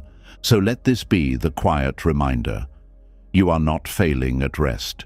You may have simply been asking a guarded body to relax before it felt safe. You may have been lying down while your inner world was still standing at attention. You may have been sleeping with one part of you still listening for danger. No wonder you feel tired. No wonder the morning does not always feel like renewal. The body cannot deeply rest while it believes it must protect you from the present. But the present moment, this exact one, may be softer than your fear says. The breath is here, the ground is here, the body is here, awareness is here. You do not have to fight this second. You do not have to solve your whole life before the next inhale. You do not have to earn the right to soften. Let one small part of you rest now. Let the jaw loosen. Let the shoulders drop. Let the breath arrive without being forced. Let the mind be noisy if it is noisy, but do not follow every sound. And as you practice this again and again, another hidden exhaustion may begin to show itself. Because once the body learns that it does not have to fight the present moment, you may notice how often you have been fighting yourself in the name of becoming better. You may see that even healing, growth, success, and self-improvement can become another kind of pressure when they are driven by the belief that who you are right now is not enough. That is where the next doorway opens, into the hidden exhaustion of always trying to improve yourself.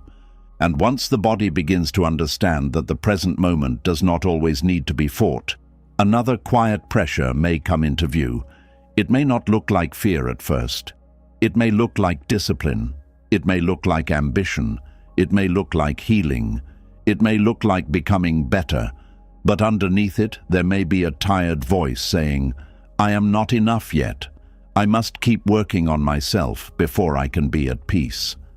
And this is a very hidden kind of exhaustion because the world often praises it. People may admire how committed you are to growth, how much you read, how much you reflect, how hard you try, how often you push yourself to improve. But nobody sees that your self-improvement may have slowly become another way of rejecting the person you are right now. There is a kind of tiredness that comes from always trying to become a better version of yourself, especially when the version of you that exists today is never welcomed. You wake up and already feel behind. You think about the habits you should have built, the discipline you should have mastered, the pain you should have healed, the confidence you should have developed, the success you should have reached, the peace you should have found, the person you should have become by now. And before the day even begins, you are not living, you are measuring, you are comparing yourself to an invisible standard that keeps moving every time you get close to it. This kind of exhaustion is tricky because it wears beautiful clothes.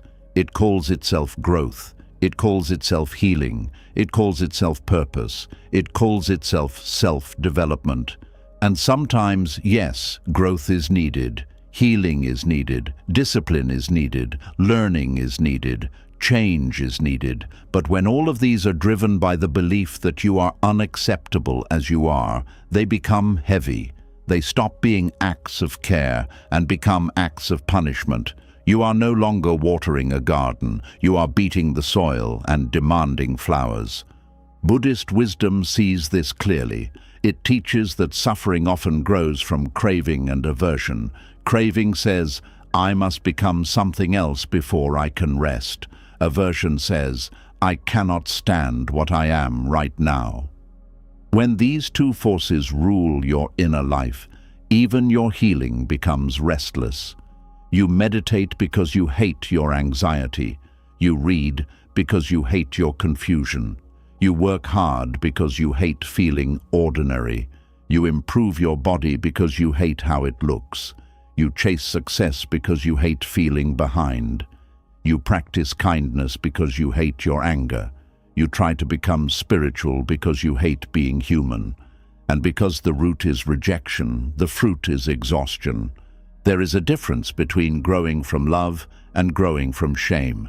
Growth from love sounds like, "I want to care for this life." Growth from shame sounds like, "I need to fix myself before I deserve peace." Growth from love is patient. Growth from shame is urgent. Growth from love allows rest. Growth from shame turns rest into guilt. Growth from love sees mistakes as information. Growth from shame sees mistakes as proof that you are failing. Growth from love helps you become more honest. Growth from shame makes you wear another mask, the mask of the person who is always improving. And this mask can be very convincing. You may look wise, focused, and disciplined on the outside, but inside you may be exhausted from the constant inner command to become more healed, more successful, more peaceful, more attractive, more confident, more productive, more disciplined, more emotionally mature, more forgiving, more grateful, more calm, more spiritual, more impressive, more ready, more worthy. And the question nobody asks is, when will it be enough? At what point will you allow yourself to breathe? At what point will the person you are today be allowed to sit down without being corrected? Many people do not rest because they feel guilty being unfinished, but every human being is unfinished. The tree is unfinished while it grows. The river is unfinished while it flows. The moon changes shape and is still the moon. A person does not become worthy only at the end of healing. Worth is not a prize handed to you after you finally become easy to admire. Worth is already present, even in the messy middle, even in the tired season, even in the uncertain chapter, even when you still have habits to change and wounds to understand. Buddhist teachings do not deny the need for practice. Buddhism itself is a path of practice. But practice is not meant to become self-hatred with better language.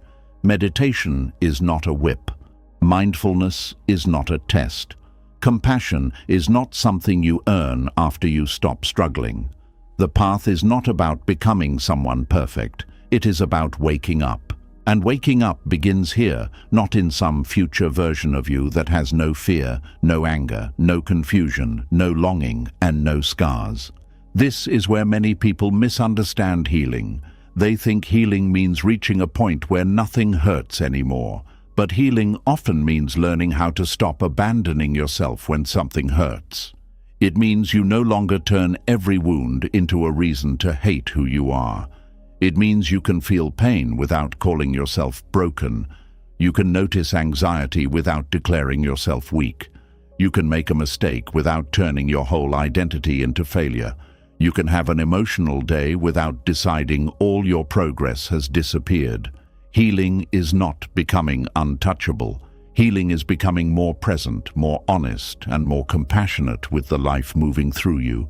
The hidden exhaustion of always improving yourself often comes from a deep fear of being ordinary. The world teaches people that they must be exceptional to matter. You must have a powerful purpose, a perfect routine, a beautiful body, a clear plan, a healed mind, a successful career, a calm spirit, a strong brand, a meaningful life, and a story that makes sense. So people begin to feel ashamed of simple living, ashamed of slow progress, ashamed of quiet days, ashamed of needing time, ashamed of being confused, ashamed of not having a grand answer for everything. But Buddhism brings us back to the sacredness of the simple, washing a cup with full attention, taking one breath with awareness, walking without rushing, listening without trying to become impressive, being alive without turning life into a performance. There is nothing small about being fully present. A person who can drink tea without fighting themselves may be closer to peace than a person who has read 100 books on peace but still treats themselves like an enemy. A person who can forgive their own tiredness may be wiser than a person who speaks beautifully about compassion but never lets themselves rest. A person who can sit with their imperfect heart and not despise it has already touched something deep. But the mind does not always like this simplicity. The mind wants projects, it wants goals, it wants dramatic transformation, it wants proof. It wants to say, look how far I have come. It wants to turn healing into an achievement and peace into a trophy. And when it does that, the spiritual path becomes another competition. You compare your calmness, you compare your discipline, you compare your emotional maturity, you compare how quickly others seem to move on. You compare your meditation, your growth, your insight, your ability to let go. And suddenly, even the path that was supposed to free you becomes another place where you feel behind. Buddhist wisdom gently asks you to notice the craving behind this, not to judge it, but to see it. What are you hoping the improved version of you will finally receive? Love, safety, respect, belonging, freedom from shame, permission to rest. Often, the hunger to improve is not really about improvement. It is about trying to become someone who can no longer be rejected, someone who cannot be criticized, someone who cannot be abandoned, someone who cannot fail, someone who finally feels safe from the pain of being human. But no version of you can be so perfect that life will never touch you. Even the wisest person still experiences change, loss, misunderstanding, aging, uncertainty, and pain. The path is not to become untouchable. The path is to become deeply rooted. When you grow from fear, you keep asking, "What is wrong with me?" When you grow from awareness, you ask, "What is asking for care?" Those questions lead to very different lives. What is wrong with me creates shame. What is asking for care creates tenderness. One turns the self into a problem. The other turns the self into a living being. If you constantly treat yourself like a problem to solve, of course you are tired. No one can live peacefully inside a mind that keeps putting them on trial. This trial may show up in small ways. You rest for one afternoon and a voice says, "You are wasting time." You feel sad after weeks of feeling better, and a voice says, "You are going backward." You make a mistake and a voice says, "You should know better by now." You look at your life and a voice says, "You should be further ahead." You try to meditate and your mind wanders and a voice says, "You are bad at this." You try to be patient and lose patience and a voice says, "You have not changed." This voice may sound like motivation, but it is often cruelty dressed as discipline. Buddhist practice invites another voice, a voice that says, "Begin again," not as punishment but as mercy. The breath wanders, return. The mind gets lost, return. You speak harshly, notice and return. You fall into an old habit, notice and return. You forget presence, return. You do not need to build a new identity around every mistake. You do not need to turn every human moment into proof of failure. You are allowed to begin again without hating the one who got lost. This is one of the most beautiful things about mindfulness. It does not demand that you never drift. It simply teaches you to return. And each return is a small act of freedom. You return from shame to breath, from comparison to presence, from self-attack to compassion, from future pressure to this moment, from the fantasy of the perfect self to the truth of the living self. Over time, you learn that peace is not found by finally becoming someone who never struggles. Peace is found by changing how you meet yourself when struggle appears. The need to constantly improve can also hide a fear of stillness. When you are always working on yourself, you never have to fully meet yourself. There is always another book, another routine, another method, another goal, another plan, another version to chase. But stillness asks a bold question. Who are you when you are not trying to become someone else? That question can feel uncomfortable, because without the project of improvement, you may have to feel the emptiness you were trying to outrun. You may have to notice how long you have been waiting to approve of yourself. You may have to grieve the years spent believing that love was always one transformation away. And yet this question can also open a door. Who are you when you are not trying to be better for a moment? You are breathing, you are aware, you are here. You are a living person with history, tenderness, fear, wisdom, mistakes, effort, and longing. You are not a finished product. You are not a failure. You are not a project. You are life unfolding. That recognition may not be flashy, but it is deeply freeing. Buddhism often points toward non-attachment, but many people only think of attachment to people or possessions. There is also attachment to self-image, the improved self, the healed self, the successful self, the peaceful self, the one who finally has no messy emotions, the one who finally earns approval, the one who finally becomes beyond criticism. When you cling to this imagined self, you suffer every time the real self appears, and the real self will appear daily. It will get tired, it will misunderstand, it will need help, it will feel things, it will have limits, it will still be human. So the practice is not to destroy all desire for growth. The practice is to hold growth lightly. Work on yourself, but do not hate yourself while doing it. Learn, but do not shame the one who is still learning. Heal, but do not make the wound your enemy. Succeed, but do not make success the condition for your dignity. Become wiser, but do not despise the confused version of you that needed time to understand. There is a gentler way to grow. A helpful question is, would I speak this way to someone I truly love? If someone you loved was trying, failing, learning, and beginning again, would you say, you are not enough until you fix everything? Would you say, rest only when you become impressive? Would you say, your pain is taking too long? Probably not. You would offer patience. You would say, take your time. I see your effort. You are still worthy here. So why is your own heart the only place where compassion becomes unavailable? Some people fear that if they become kind to themselves, they will lose ambition. But kindness is not laziness. It is fuel that does not burn the soul. Shame may push you, but it also drains you. Fear may make you productive, but it rarely makes you peaceful. Self-hatred may force movement, but it does not create true freedom. Compassion, on the other hand, creates sustainable change. When you feel safe inside yourself, you can look honestly at your habits without collapsing into shame. You can admit what needs to change without attacking your identity. You can take responsibility without becoming cruel. You can grow because you love your life, not because you are trying to escape yourself. This is the kind of growth Buddhism supports. Growth rooted in awareness, not ego. Practice rooted in compassion, not performance. Discipline rooted in wisdom, not self-punishment.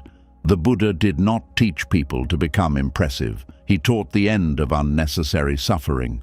And one form of unnecessary suffering is the constant belief that this moment, this body, this mind, this heart, this imperfect self must be rejected before peace can arrive. There is a quiet rebellion in accepting yourself now, not because you will never change, but because you refuse to make hatred the foundation of change. You can say, I am still learning and I am worthy. I have wounds, and I am not only my wounds. I have made mistakes, and I am not beyond compassion. I want to grow, and I do not need to hate myself into growth. These statements may sound simple, but for someone who has lived under constant inner pressure, they can feel like opening a window in a room that has been closed for years. Accepting yourself now also means accepting your pace. Not everyone heals at the same speed. Not everyone becomes clear at the same age.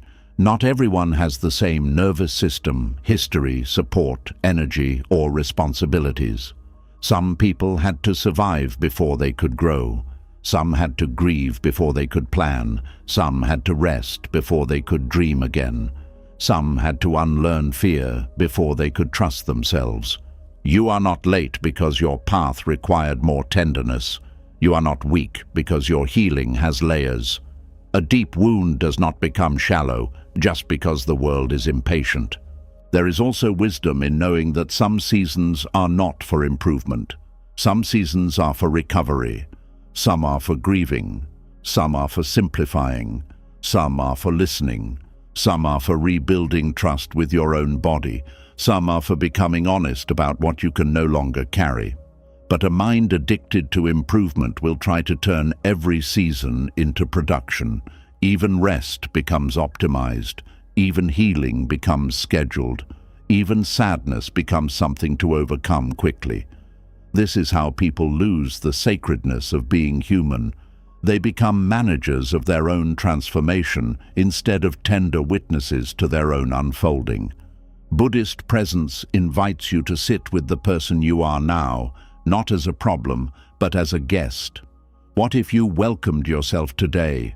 Not the future you, not the healed you, not the disciplined you, not the successful you, this you, the one with tired eyes, the one still learning how to breathe, the one who wants peace but sometimes reaches for distraction, the one who understands wisdom but still struggles to live it, the one who has come a long way, even if there is still a long way to go. What if this person did not need to be rejected? What if this person needed warmth? The mind may resist this. It may say, "But if I accept myself, I will stay the same." Look carefully. Has rejecting yourself truly helped you become free? Or has it made every step feel heavier? Acceptance does not freeze you, it grounds you. A person standing on solid ground can move better than a person running from themselves. When you accept where you are, you can see clearly. When you reject where you are, you live in fog. You exaggerate your flaws. You ignore your progress. You confuse urgency with direction. You chase change from panic instead of wisdom. One small practice is to begin the day without immediately correcting yourself. Before you think of what must be fixed, take one breath and say, "I am here." Let that be enough for one moment, not for the whole day, just one moment. Before the goals, before the pressure, before the list, before the self-judgment, let yourself exist without improvement. This may feel strange if you are used to earning your right to rest, but over time, these moments teach the heart that existence is not something to prove. Another practice is to notice the word should. I should be better. I should be healed. I should be calmer. I should be more successful. I should be over this. I should be different. Each should carries pressure. When you notice it, pause and translate it into something kinder and more precise. Instead of "I should be healed," say, "There is a part of me that wants relief." Instead of "I should be more disciplined," say, "I want to build trust with myself through small actions." Instead of "I should be over this," say, "This still hurts, and I can meet it gently." This shift removes the whip and leaves the wisdom. You can also ask, is this improvement coming from love or fear? Before starting a new routine, chasing a new goal, or judging your progress, ask honestly. If it comes from fear, slow down. Fear may still be present, but it does not have to drive. Bring compassion into the action. Make the step smaller. Let the body feel included. Let the heart know it is not being punished. If it comes from love, the action will feel more grounded. It may still require effort, but it will not feel like self-violence. There is a deep rest in no longer trying to become worthy. You may still grow, but the growth becomes lighter. You may still heal, but the healing becomes kinder. You may still succeed, but success no longer has to carry the impossible task of proving your value. You may still practice meditation, but not to escape your humanity. You practice to meet it.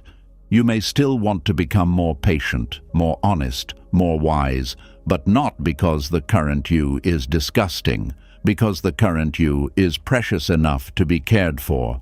This is how Buddhism invites peace with the person you are now. Not by telling you that everything you do is perfect, not by denying the need for responsibility, not by encouraging you to stay asleep in harmful patterns, but by reminding you that awareness without compassion becomes harsh, and compassion without awareness becomes avoidance. The middle way holds both. You see clearly, and you do not hate what you see. You take responsibility, and you do not turn responsibility into shame. You grow, and you do not abandon the one who is growing. The person you are now is not an obstacle to your awakening. The person you are now is the doorway. This tired, imperfect, longing, learning self is where the path begins. Not after you become calm. Not after you stop making mistakes. Not after everyone approves of you. Not after you finally feel proud of every part of your life. The path begins in the exact place where your feet are. The breath you have now is the breath of practice. The mind you have now is the mind you learn to observe. The heart you have now is the heart that needs compassion. This moment is not a waiting room for a better life. It is the only place life can be touched. So if you are exhausted from always improving yourself, let this truth settle gently. You do not have to quit growth. You only have to stop using growth as a weapon against yourself. You do not have to stop healing. You only have to stop making healing another reason to feel behind. You do not have to stop dreaming. You only have to stop believing that your dreams are the only proof that your life has value. You do not have to stop becoming. You only have to remember that being is also sacred. Maybe tonight the kindest practice is not another lesson, another plan, another promise to change everything tomorrow. Maybe the kindest practice is to sit with yourself and say, I know you are trying.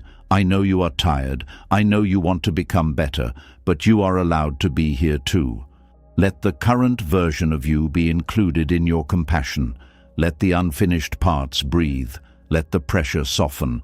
Let the future wait for a moment while you return to the person who has been carrying everything until now. Because the strange truth is, when you stop rejecting yourself, real change often becomes easier. The body has more energy. The mind becomes clearer. The heart becomes less defensive. You no longer need to waste strength fighting your own existence. You can take steps from steadiness instead of panic. You can grow without running. You can heal without disappearing. You can succeed without turning yourself into a machine. You can become wiser without pretending you were foolish for needing time. And as this pressure begins to loosen, another hidden tiredness may appear. Because if you have spent years trying to improve yourself, you may also notice how often you have abandoned yourself to meet expectations, to keep peace, to avoid guilt, or to remain easy for others.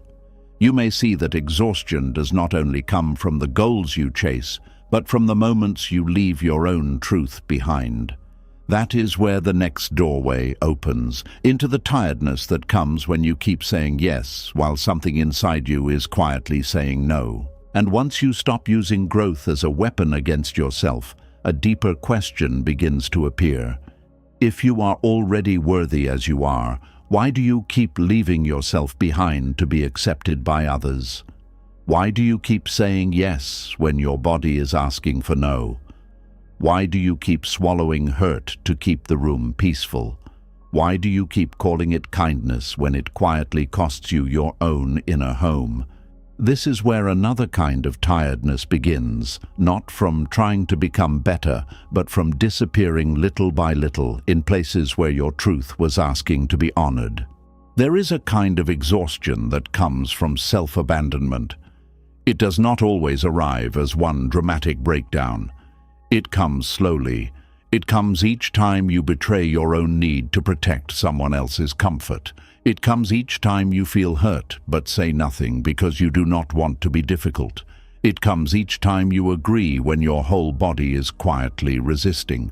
It comes each time you pretend something is fine because explaining your pain feels too tiring. It comes each time you make yourself smaller so another person does not have to face your truth.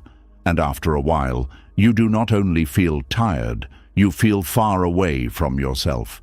This is one of the most painful forms of tiredness because from the outside, it may look like goodness. People may call you patient. They may call you easygoing. They may say you are understanding, peaceful, mature, loyal, dependable, and kind. But deep inside you may know the truth. You are not always peaceful. Sometimes you are silent because you are afraid of what honesty might cost. You are not always patient. Sometimes you are waiting for someone to notice they have been taking too much from you. You are not always easygoing. Sometimes you have simply learned that your needs create tension, so you hide them before anyone can reject them. And that hiding has a price. A person can only ignore themselves for so long before the soul begins to feel empty. At first, you may feel proud of how much you can tolerate. You may tell yourself, "It is okay, I can handle it, it is not that serious, I do not want trouble." But every time you dismiss what is real inside you, a little trust breaks between you and yourself. Your inner world begins to learn, "When I speak, I will be ignored. When I feel pain, I will be silenced.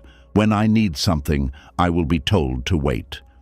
And the saddest part is that the person doing this to you may not always be someone else. Sometimes it is you. Buddhist wisdom teaches compassion, but many people misunderstand compassion as self-erasure. They think being compassionate means never disappointing others, never setting boundaries, never expressing anger, never saying no, never protecting their peace. They believe kindness means absorbing everything quietly. But true compassion does not ask you to become a place where everyone can throw their pain while you disappear beneath it. True compassion includes you.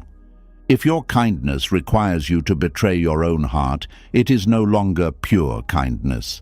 It has become fear wearing gentle clothing. This matters because Buddhism does not teach attachment to being liked. It does not teach you to cling to an image of being good. It teaches awareness. It teaches the middle way. It teaches you to see clearly, and clear seeing means noticing when your yes is not honest. It means noticing when your silence is not peace. It means noticing when your giving is not love, but fear of rejection. It means noticing when you are staying available to people who are not available to you. It means noticing when you are calling something patience, but underneath it is self-abandonment. There is a deep difference between sacrifice and self-betrayal. Sacrifice can come from love, wisdom, and choice. A parent may sacrifice sleep for a child. A friend may sacrifice time to support someone in need. A person may sacrifice comfort for something meaningful, but self-betrayal feels different. It carries resentment. It feels tight in the body. It leaves you drained, not because you gave, but because you gave from a place that was not free. You did not choose with your whole heart. You surrendered your truth because you feared the consequence of keeping it. The body often knows this before the mind admits it. When you say yes but mean no, your body may become heavy, your throat may tighten, your stomach may sink, your chest may close. You may feel tired immediately after agreeing. This is not random. The body is trying to tell you that was not honest. But if you have spent years ignoring these signals, you may not trust them anymore. You may think your discomfort is selfishness. You may think your need for space is cruelty. You may think your boundary is an attack. So instead of listening, you override yourself again. And each time you override yourself, your inner voice grows quieter. This is how people lose touch with themselves. Not all at once, not through one big event, but through repeated moments of inner dismissal. You stop asking what you want because you already assume it will not matter. You stop naming what hurts because you expect it to become an argument. You stop resting when you need rest because someone may be disappointed. You stop expressing your true opinion because others may misunderstand you. You stop choosing what feels right because approval feels safer than authenticity. And eventually you may look at your own life and wonder, why do I feel like I am not really here? Self-abandonment often begins in places where love felt conditional. Maybe you learned that you were loved more when you were helpful. Maybe people praised you when you were quiet.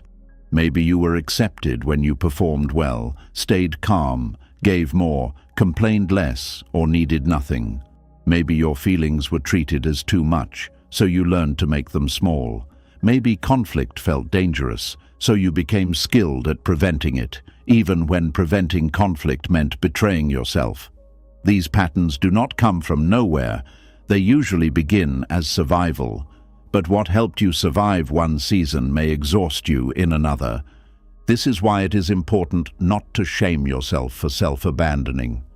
You did not start doing it because you were foolish. You learned it because, at some point, staying connected to others felt safer than staying connected to yourself. The child in you may have learned, if I disagree, I may lose love. If I speak, I may be punished. If I need, I may be rejected. If I am too honest, I may be left alone. So you adapted. You became agreeable. You became useful. You became quiet. You became low maintenance. You became the person who could sense everyone's mood, except your own. That was intelligence. That was protection. But now, the same protection may be draining your life. Buddhist compassion allows you to see the pattern without hatred. You can say, I understand why I became this way, and I do not have to keep living this way. That sentence is powerful. It holds both kindness and responsibility. You do not attack the version of you that learned to disappear. You thank that version for trying to keep you safe, but you also begin teaching yourself a new truth. Connection that requires self-abandonment is not true safety. When you say yes while something inside says no, you create inner conflict. One part of you wants to be loved, another part wants to be respected. One part wants to avoid guilt, another part wants to be free. One part says, just do it, it is easier. Another part says, why do we always have to give in? This inner division is exhausting. Even if the task itself is small, the emotional cost becomes large because you are not only doing something, you are carrying the pain of betraying your own boundary. And the more often you do this, the more resentment builds. Resentment is often the anger of the abandoned self. It says, I keep giving, but no one sees me. It says, I keep showing up, but I am tired. It says, I keep saying it is fine, but it is not fine. Resentment is not always proof that you are unkind. Sometimes it is proof that you have been unkind to yourself for too long. It is a signal that something inside you needs a voice, a limit, or a change. Many people feel guilty for having resentment, but they do not investigate what created it. They call themselves bitter, difficult, or ungrateful. But resentment is often a late message. Before resentment, there was discomfort. Before discomfort, there was a need. Before the need, there was a truth. If the truth had been honored early, resentment may not have needed to grow. This is why listening to yourself in small moments is so important. Boundaries spoken early can prevent bitterness later. The word boundary can sound harsh to some people, but a boundary is not a wall built from hatred. A healthy boundary is a line drawn from awareness. It says, this is what I can offer without abandoning myself. It says, this is what I cannot carry. It says, this is where my peace needs protection. It says, this is where my yes ends and my no begins. A boundary does not have to be loud to be strong. It can be calm, clear, and respectful. In fact, the strongest boundaries are often not dramatic. They are steady. Buddhist wisdom supports this steadiness because it teaches right action and right speech. Right speech is not only about avoiding harsh words. It is also about speaking truthfully, wisely, and at the right time. Staying silent when truth is needed can also become a form of harm, especially when the silence allows resentment, confusion, or dishonesty to grow. This does not mean you must say everything you feel the moment you feel it. It means you learn to respect truth enough not to bury it forever. There is a way to speak without attacking. You can say, I am not available for that. You can say, that hurt me. You can say, I need time to think. You can say, I cannot take that on right now. You can say, I care about you, but I also need to care for myself. You can say, "I do not want to discuss this," in that tone. You can say, "My answer is no." These sentences may feel simple, but for someone who has survived by pleasing others, they can feel like standing at the edge of a cliff. The body may shake, the heart may race, guilt may rise. But guilt does not always mean you have done something wrong. Sometimes guilt is just the old training leaving the body. This is important to understand. When you begin choosing yourself, the first feeling may not be freedom. It may be guilt. You may feel selfish. You may feel mean. You may feel afraid. You may want to explain too much, apologize too much, soften your no until it becomes a maybe, or take back your truth because someone looks disappointed. This does not mean the boundary is wrong. It means your nervous system is adjusting to a new way of being. The old pattern says, "Their comfort comes first." The new wisdom says, "Their comfort matters, but my truth matters too." Self-abandonment also happens when you ignore your needs until they become emergencies. You may know you need rest, but you keep going. You may know you need quiet, but you stay available. You may know you need support, but you tell yourself not to burden anyone. You may know a situation is draining you, but you keep calling it manageable. Then one day you break down and wonder why it happened so suddenly. But it was not sudden. The body had been whispering for a long time. The breakdown was the shout that came after the whispers were ignored. Buddhist presence teaches you to hear the whispers. It asks you to notice hunger before collapse, tension before anger, sadness before numbness, discomfort before resentment, fatigue before burnout. The more present you become, the less violently life has to get your attention. You begin to ask, "What do I need right now?" Not as a selfish demand, but as a mindful inquiry. Maybe you need rest. Maybe you need space. Maybe you need truth. Maybe you need nourishment. Maybe you need to stop explaining. Maybe you need to leave a conversation. Maybe you need to ask for help. Maybe you need to admit that you cannot keep living at the same pace. For people used to abandoning themselves, even asking, "What do I need?" can feel unfamiliar. They may know what everyone else needs. They may sense moods, solve problems, offer comfort, adjust their tone, predict reactions, and carry emotional weight. But when it comes to their own needs, there is silence. This silence is not proof that you have no needs.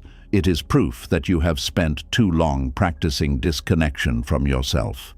The good news is that connection can be practiced again. Start with small honesty, not life-changing declarations, small truth. I am tired. I do not want to go. I need time. I feel hurt. I am not ready to answer. I want something different. I need quiet. I cannot do this today. These small truths are like breadcrumbs back to yourself.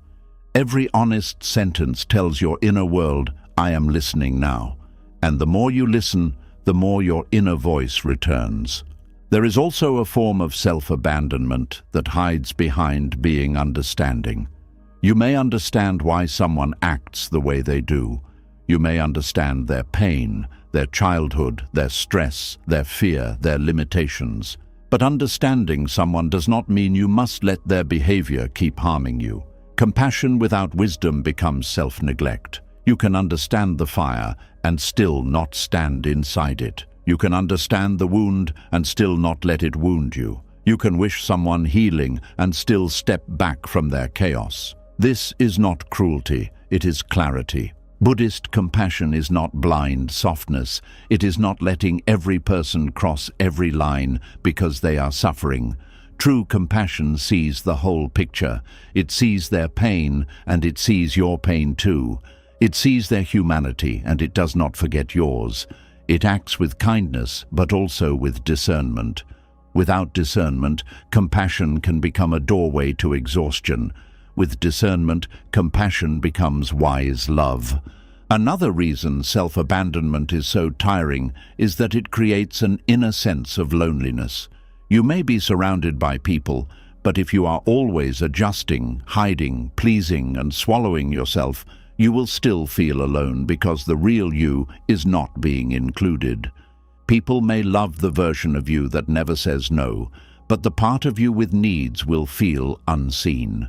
People may praise your strength, but the tired part of you will feel abandoned. People may enjoy your availability, but the hidden part of you will wonder, would they still love me if I stopped being useful?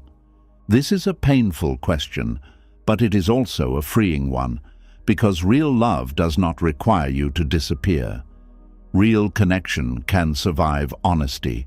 It can survive boundaries. It can survive moments of disagreement. It can survive your need to rest. If a relationship only works when you betray yourself, then the peace in that relationship is not true peace. It is a silence built on your exhaustion. This does not mean every person will respond well when you begin honoring yourself. Some people may be surprised. Some may accuse you of changing. Some may call you selfish because you stopped being endlessly available. Some may pressure you to return to the old role. But remember, not everyone who misses the old you misses your happiness. Some miss your convenience. Some miss your silence. Some miss the version of you that made their life easier while yours became heavier. That does not make them evil. It simply means the pattern benefited them. And when a pattern benefits someone, they may resist when you change it. This is where steadiness matters.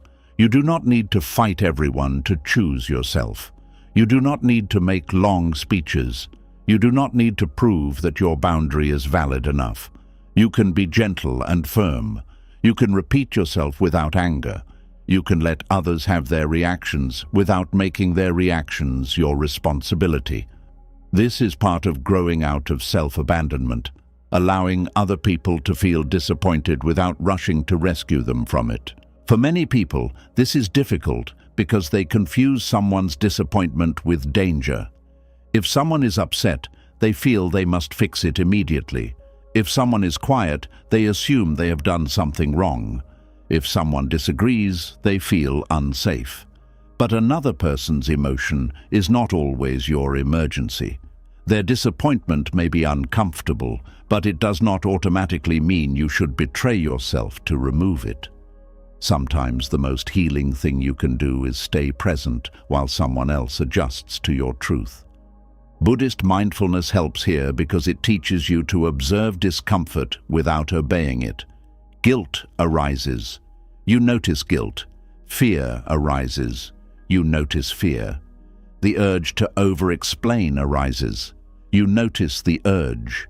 You do not have to move immediately. You can breathe. You can feel your feet.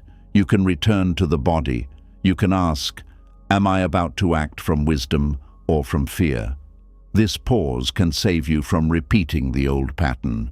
There is a sacred pause between the request and the answer. If you are used to people-pleasing, you may answer too quickly.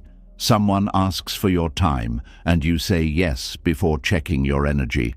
Someone asks for emotional support, and you become available before noticing your own heaviness. Someone asks a favor, and your mouth agrees while your body sinks. Practice pausing. Say, let me check and get back to you. Say, I need a moment to think. Say, I am not sure yet. This pause is not small. It is a doorway. It gives your truth time to arrive. At first, your truth may be quiet because it has been ignored for so long. Give it time. Ask the body, does this feel open or tight? Ask the heart, do I have the capacity for this? Ask the mind, am I choosing this freely or am I afraid of what will happen if I say no? These questions are not selfish. They are honest, and honesty is part of awakening. Self-abandonment can also happen through staying silent when you are hurt. You may think silence protects the relationship, but sometimes silence protects the illusion of peace while the relationship quietly weakens. Unspoken hurt does not disappear. It changes shape. It becomes distance. It becomes coldness. It becomes passive anger. It becomes tired politeness. It becomes a loss of trust. If someone matters to you, truthful communication may be an act of care. Not every hurt needs a confrontation, but some hurts need acknowledgement. Your heart needs to know that you will not keep hiding its pain just to keep others comfortable. There is a mindful way to express hurt. First, you meet it inside yourself. You do not speak from the first flame if it will burn everything. You breathe. You understand what hurt. You ask what you need. Then you speak as clearly as you can, not to punish, not to win, not to force someone to feel guilty, but to honor reality. When that happened, I felt hurt. I need more respect in how we speak to each other. I do not want to keep pretending this did not affect me.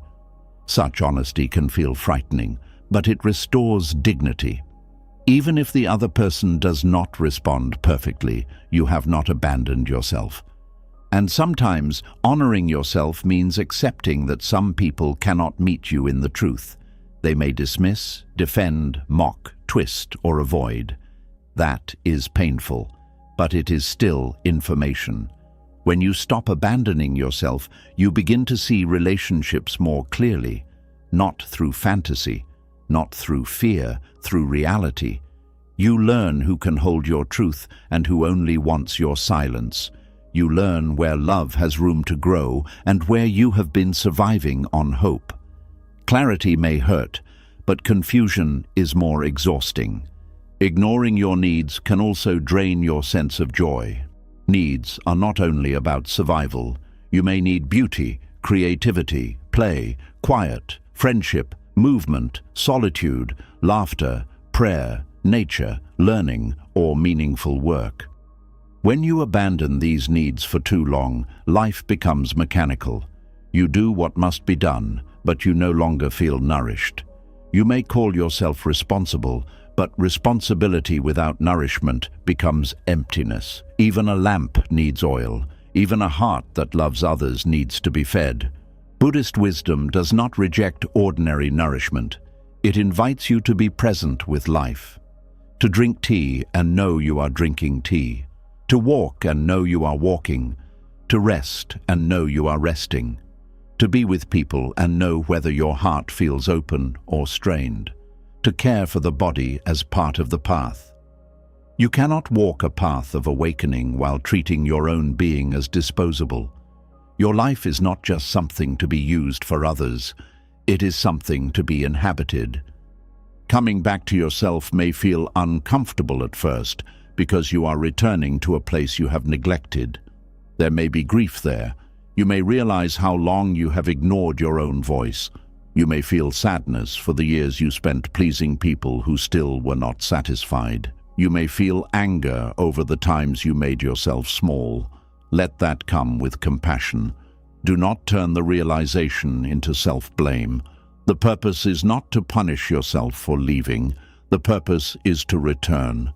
Returning to yourself happens through repeated acts of loyalty to your inner life. You keep one promise to yourself. You rest when you said you would rest. You speak one honest sentence. You stop apologizing for a boundary that does not need an apology. You let your needs matter in a decision. You choose silence because it is peaceful, not because you are afraid. You choose giving because it is genuine, not because guilt is controlling you. Each small act rebuilds self-trust. Self-trust is not built by thinking about yourself more. It is built by not betraying yourself when it matters. When your inner voice says, "This is too much," and you listen, trust grows. When your body says, "I need rest," and you honor it, trust grows. When your heart says, "That hurt," and you do not dismiss it, trust grows. When your wisdom says, "Step back," and you obey, trust grows. Over time, you begin to feel less empty because you are no longer leaving yourself alone inside your own life. This does not mean you will always get it right. You may still say yes too quickly. You may still go silent when you wanted to speak. You may still ignore a need until it becomes loud. That is okay. The practice is not perfection. The practice is returning sooner. Maybe before you abandoned yourself for months. Now you notice after a week. Later, after a day. Eventually, in the moment. This is progress. Not loud progress, but real progress. There is a deep peace that comes when your yes becomes honest. A yes that comes from freedom feels different. It does not leave bitterness behind. It does not make the body shrink. It does not secretly hope for recognition. It gives because it chooses to give. And there is also peace when your no becomes honest. A no that protects your life does not need to be cruel. It can be simple. It can be quiet. It can be complete. When yes and no both become truthful, your energy stops leaking through false agreements. Buddhist wisdom invites you to live with this kind of inner alignment, not selfish isolation, not cold detachment, but a gentle refusal to abandon awareness. You remain connected to others without disconnecting from yourself. You love without disappearing. You help without becoming empty. You listen without swallowing your own pain. You forgive without pretending nothing happened. You stay kind without handing your whole life over to the needs of others. So if you are tired in a way sleep cannot fix, ask yourself softly, where have I been leaving myself?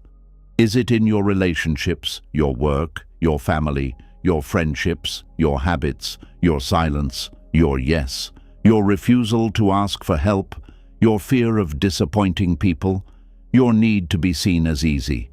Do not ask to shame yourself. Ask because your soul may be waiting at the place where you last abandoned it. And when you find that place, return gently. Say to yourself, I am sorry I ignored you. I am listening now. This may sound simple, but it can touch something deep. The part of you that has been silenced does not need grand promises. It needs consistent presence. It needs to see that this time, when it speaks, you will not immediately push it away. This time when it is tired, you will not call it lazy. This time when it says no, you will not force it into yes for the sake of approval. The emptiness caused by self-abandonment is healed through self-return, not through one dramatic decision, but through many quiet choices. Choosing rest without guilt, choosing truth over performance, choosing a boundary over resentment, choosing honesty over peacekeeping, choosing your own breath before rushing to manage another person's mood, choosing to stay with yourself even when others do not understand. And as you begin to return, your energy may slowly come back, not because life becomes effortless, but because you are no longer using so much strength to live against yourself. You may notice more calm in your body, more clarity in your choices, more sincerity in your relationships, more room in your heart. You may lose some approval, but gain self-respect. You may disappoint some people, but stop disappointing your own soul. You may become less convenient, but more alive. This is the kind of rest that sleep alone cannot give. The rest of knowing you are on your own side. The rest of knowing your inner voice has a place. The rest of knowing your needs are not enemies. The rest of knowing you can love others without leaving yourself behind. In Buddhist wisdom, coming home is not only about sitting in meditation. Sometimes coming home is saying no with a peaceful heart. Sometimes it is telling the truth gently. Sometimes it is giving yourself the care you kept waiting for others to notice you needed. So let this settle softly. You are not selfish for needing space. You are not cruel for having limits. You are not difficult because something hurts you. You are not unkind because your body says enough. You are not failing because you cannot carry everything. You are a living being, not an endless container for other people's needs. And the path of compassion must include the one who is walking it. When you stop abandoning yourself, life may not become instantly easy, but it becomes more honest. And honesty has a peace of its own. You can breathe differently when you are not hiding from your own truth. You can rest differently when your no is allowed to exist. You can love differently when love is not built on your disappearance. You can walk differently when you are no longer leaving pieces of yourself behind in every room. And once you begin to stop abandoning yourself, you may notice another place where your energy has been leaking. Because even when you honor your needs and return to your own truth, the mind may still keep running ahead, trying to prepare for every possibility before it arrives. It may pull you into tomorrow, next month, next year, and 100 things that have not happened yet. That is where the next doorway opens, into the weariness of living ahead of the present moment. And once you begin returning to yourself, once you begin hearing your own no, your own needs, and your own quiet truth, you may notice another place where your energy has been disappearing. It is not always in the people around you. It is not always in the work you do. It is not always in the pain you carry from the past. Sometimes your strength is being drained by a life you have not even lived yet. Your body is here, but your mind has already traveled ahead, checking doors that are not open, fighting problems that are not present, rehearsing conversations that may never happen, and preparing for pain that has not arrived. And this is how the future, even though it does not yet exist, can make today feel unbearably heavy. There is a special weariness that comes from living ahead of the present moment. You wake up in the morning, but before you even feel the morning, your mind has already entered next week. It is thinking about what could go wrong, who might be disappointed, what needs to be fixed, what might be delayed, what you should prepare for, what you might lose, what people may think, what you should have done earlier, and what could happen if things do not go as planned. The body is standing beside the bed, but the mind is already running through 1,000 rooms. No wonder you feel tired. You have lived many possible days before this one has even begun. This kind of tiredness is hard to explain, because on the outside you may not look busy. You may be sitting still, eating quietly, walking slowly, or lying down in bed. But inside, you are working, you are calculating, you are predicting, you are rehearsing, you are trying to protect yourself from every future version of pain. And because the future never stops producing possibilities, the mind never feels finished. It keeps asking, what about this? What if that happens? What will you do then? Are you ready? Did you think of everything? And the more you answer, the more questions appear. The mind believes it is helping. That is what makes this pattern so difficult to release. Worry often feels like responsibility. Overthinking feels like preparation. Control feels like safety. Rehearsing feels like wisdom. You tell yourself, I'm just being careful, I'm just thinking ahead, I'm just trying to avoid mistakes. And sometimes planning is useful. A wise person does not ignore tomorrow completely. But there is a difference between preparing for life and mentally living in every possible disaster before it comes. One helps you act, the other steals your presence. Buddhist wisdom speaks directly to this because Buddhism understands the wandering mind. It sees how the mind travels into the past and future, then suffers from places where the body is not. The body can only live now. The breath can only happen now. The feet can only touch the ground now. But the mind can leave now at any time. It can suffer from yesterday again. It can suffer from tomorrow early. It can suffer from an imagined conversation, an imagined rejection, an imagined failure, an imagined loss, an imagined judgment.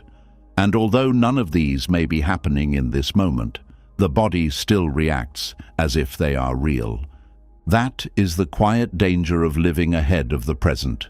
The body does not always know the difference between a real event and a deeply believed thought. If your mind spends the whole day picturing difficulty, your body may tighten as if difficulty is already here. Your shoulders may rise, your breath may shorten, your stomach may hold tension, your sleep may become shallow, your mood may become heavy. You may feel as if life is too much. Not because this moment is too much, but because your mind has added 20 future moments on top of it. This is why mindfulness is not just a spiritual idea. It is a rescue of your energy. Mindfulness brings back the strength that has been scattered across imagined futures. It says, "Come back. This breath is happening now. This cup is in your hand now. This room is here now. This step is the one beneath your foot now." It does not deny that tomorrow exists. It simply refuses to let tomorrow consume the life you are living today. Mindfulness does not say, "Never plan." It says, "Do not confuse planning with living." Many people are physically in one place but emotionally living in another. They sit with loved ones, but the mind is planning tomorrow's work. They eat a meal, but the mind is solving a problem that cannot be solved tonight. They rest, but the mind is preparing for a conversation that may not happen. They walk outside, but the mind is already inside a future fear. Then later, they wonder why life feels thin, why joy feels distant, why moments do not satisfy them. It is because they were not fully there to receive them. Life cannot nourish the part of you that is absent. There is a sadness in missing your own life while trying to manage it. You may be trying so hard to make life safe, successful, and organized that you forget to actually live it. You may plan for peace, but never practice peace. You may chase security, but never feel the ground beneath you. You may prepare for future happiness, but ignore the small happiness available now. The mind says, "Later, when everything is handled, I will be present." But everything is never fully handled. There is always another concern, another plan, another unknown. If you wait until the future becomes perfectly secure before you allow yourself to arrive in the present, you may spend your whole life waiting outside your own life. Buddhist presence begins by showing you the difference between now and the story about what may come. Right now, you may have a task in front of you. The story says, "If I fail at this, everything will fall apart." Right now, someone may not have replied. The story says, "They are upset with me." Right now, money may feel uncertain. The story says, "I will never be safe." Right now, you may feel behind. The story says, "My life is ruined." Mindfulness does not insult you for having these stories. It simply asks, what is actually here? This question cuts through the fog. What is actually here? A breath, a body, a thought, a feeling, a sound, a room, a choice, a step. Maybe a real problem, yes, but usually one real problem is easier to meet than the 10 imagined problems surrounding it. The mind often makes life feel heavier by multiplying pain before it arrives. It takes one uncertainty and turns it into a whole future. It takes one delay and turns it into permanent failure. It takes one silence and turns it into rejection. It takes one mistake and turns it into doom.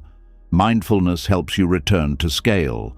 It brings the mountain back into the size of the stone in your hand. There is a Buddhist idea that suffering is intensified by craving and aversion. In future living, craving says, "I need things to happen exactly this way." Aversion says, "I cannot bear if things go wrong." Together they create constant tension. You are not only working towards something, you are afraid of every outcome that does not match your desire. You are not only hoping, you are gripping, and the tighter you grip the future, the more the present slips through your fingers. This does not mean desire is wrong. It is natural to want safety, love, stability, health, success, and happiness. The question is whether your desire has become a cage. When desire becomes a cage, you cannot enjoy today because today is only valuable if it guarantees tomorrow. You cannot enjoy effort because effort is only valuable if it produces the exact result you want. You cannot enjoy relationships because you are always checking where they are going. You cannot enjoy rest because rest feels like a threat to progress. You cannot enjoy the path because your whole mind is leaning toward the destination. And leaning too far into the future creates spiritual imbalance. The body is forced to drag the mind back again and again. That is why life feels heavy. You are not walking with yourself. One part of you is here and another part is reaching ahead, pulling, fearing, controlling, expecting. The present moment becomes something you step over on your way to somewhere else. But the present moment is not a stepping stone to life. It is life. A person who is always planning may believe they are in control, but often they are being controlled by fear. Fear says, if you think enough, you can prevent pain, but no amount of thinking can prevent all pain. Fear says, if you predict every problem, you will never be surprised, but life will still surprise you. Fear says, if you prepare for every possible rejection, it will hurt less. But rehearsing pain does not always protect you from pain. Sometimes it makes you experience the pain many times before anything has happened. This is the cruelty of worry. It charges you interest on suffering before the suffering arrives. If the thing you fear never happens, you suffered for nothing. If it does happen, you have suffered twice. Worry pretends to be protection, but often it is the mind practicing pain. Buddhist mindfulness does not ask you to become careless. It asks you to stop paying for imagined suffering with today's peace. There is a simple question that can help. Is there a real action I can take now? If the answer is yes, take the action with as much steadiness as you can. Make the call, write the note, prepare what must be prepared, ask what must be asked. Apologize if you need to apologize. Set the boundary if it is time. But if there is no real action available now, then the mind may only be spinning. And spinning is not responsibility. Spinning is exhaustion. At that point, the practice is to return. Return to the breath. Return to the body. Return to the next honest step. The future becomes less frightening when you stop trying to live all of it in advance. You do not need courage for the whole year today. You need presence for this moment. You do not need answers for every possible outcome. You need clarity for the next wise action. You do not need to solve every version of tomorrow. You need to meet the part of today that is actually in your hands. This is not a small shift. It is a liberation of energy. Many people are tired because they keep trying to carry a life-sized map of every possible future. But life is not lived from a full map. It is lived step by step. The mind hates this because it wants certainty before movement. It wants proof before trust. It wants guarantees before rest. But Buddhist wisdom teaches that uncertainty is part of the human path. You do not walk because you can see the whole road. You walk because the next step is visible enough, and then the next, and then the next. In this way, life becomes less overwhelming. Future living also creates the illusion that you are always behind. Because the mind is constantly measuring where you think you should be, it rarely honors where you are. You may have made progress, but the mind says, not enough. You may have survived something difficult, but the mind says, what next? You may have a peaceful day, but the mind says, do not relax, something may go wrong. You may finish one task, but the mind has already opened 5 more. This constant forward pressure turns life into a race with no finish line. Even your victories cannot rest because the future is already demanding more. Mindfulness brings dignity back to the step you are taking. It says, this matters too. The dish you are washing matters. The breath before the conversation matters. The 10 minutes of quiet matter. The small choice not to react matters. The meal you eat with attention matters. The present is not empty just because it is not dramatic. Most of life is made of small moments. If you are absent for them, you become absent for most of your life. There is a powerful Buddhist practice of returning to simple sensations because sensation anchors you in reality. Thoughts can create endless futures, but sensation is immediate. Feel your feet. Feel your hands. Feel the breath at the nose. Feel the contact between the body and the chair. Feel the warmth of the cup. Feel the movement of walking. These are not childish exercises. They are ways of reclaiming the mind from imagination when imagination has become a source of suffering. The body is a doorway back to now. When worry rises, try saying, "Planning is happening," or "Fear is predicting." This helps you see the process instead of becoming lost in the content. The content may feel urgent. What if this happens? What if they leave? What if I fail? What if I cannot handle it? But beneath the content is a pattern. The mind is predicting. When you name the pattern, you step back into awareness. You are no longer inside every possible future. You are here, noticing that the mind is producing futures.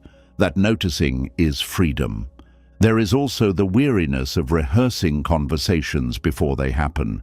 You may replay what you will say, how they might respond, how you will defend yourself, how you will explain, how you will protect your heart. Sometimes this can be helpful if a real conversation needs preparation, but often the mind does not stop there. It creates arguments, accusations, misunderstandings, and emotional battles that do not exist yet.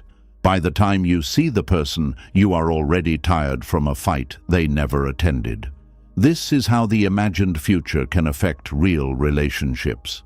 Mindfulness invites you to return to direct experience. Instead of having the conversation 20 times in your head, prepare the truth simply. What do you need to say? What is your intention? What boundary matters? What tone would reflect your values? Then let the rest be unknown. You cannot control another person's response by rehearsing every sentence. You can only meet the conversation with awareness when it comes. This is a gentler way to live. The same applies to fear of failure. Many people live ahead of the present because they are trying to avoid the shame of getting something wrong. They think if they prepare perfectly, no one can criticize them, reject them, or be disappointed. But perfection is not safety.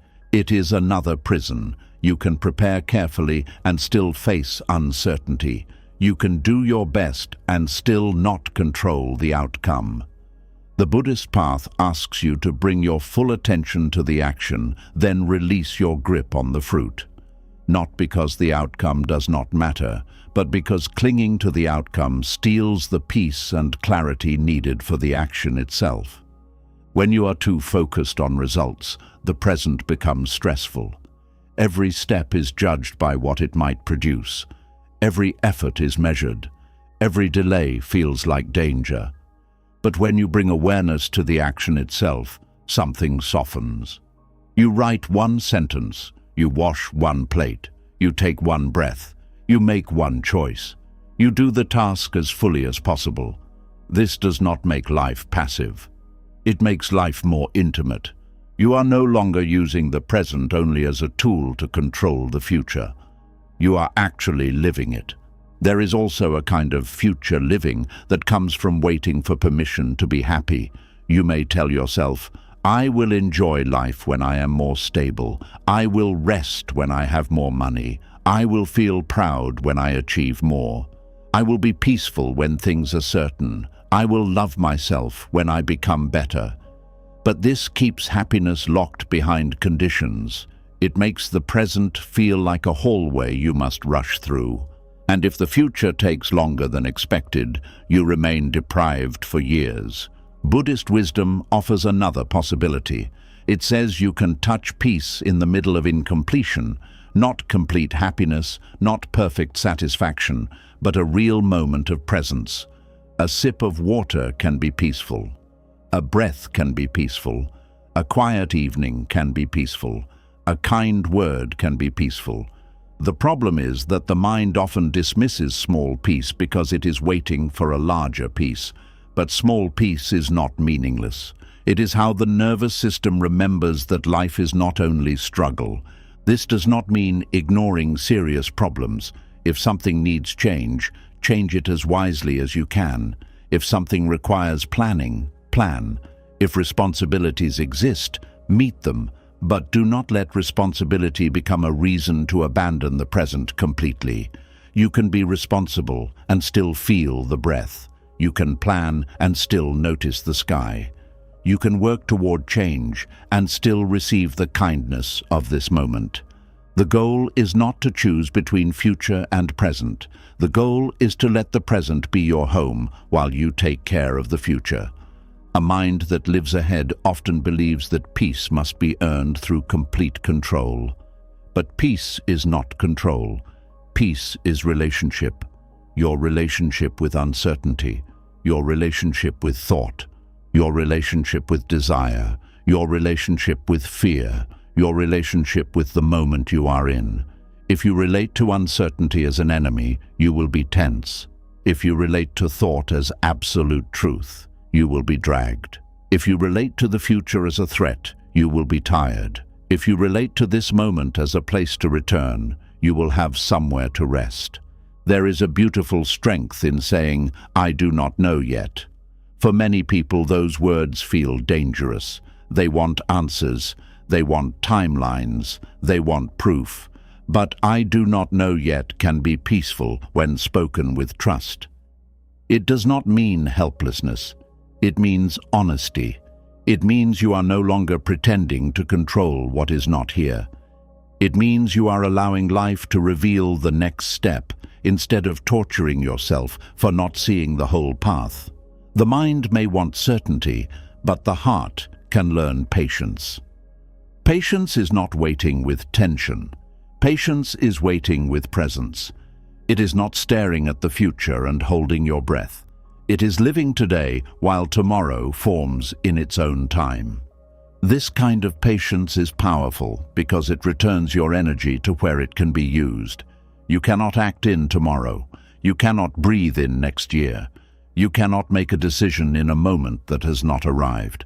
You can only prepare what is reasonable, then come back to the life in front of you. This is why the present moment is not weak. Many people think presence means doing nothing, but presence is the only place where wise action can happen. If you are trapped in fear, your actions may be rushed or avoidant.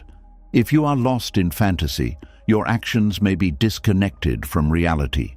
If you are stuck in prediction, your actions may be shaped by imagined threats. But when you are present, you can see more clearly.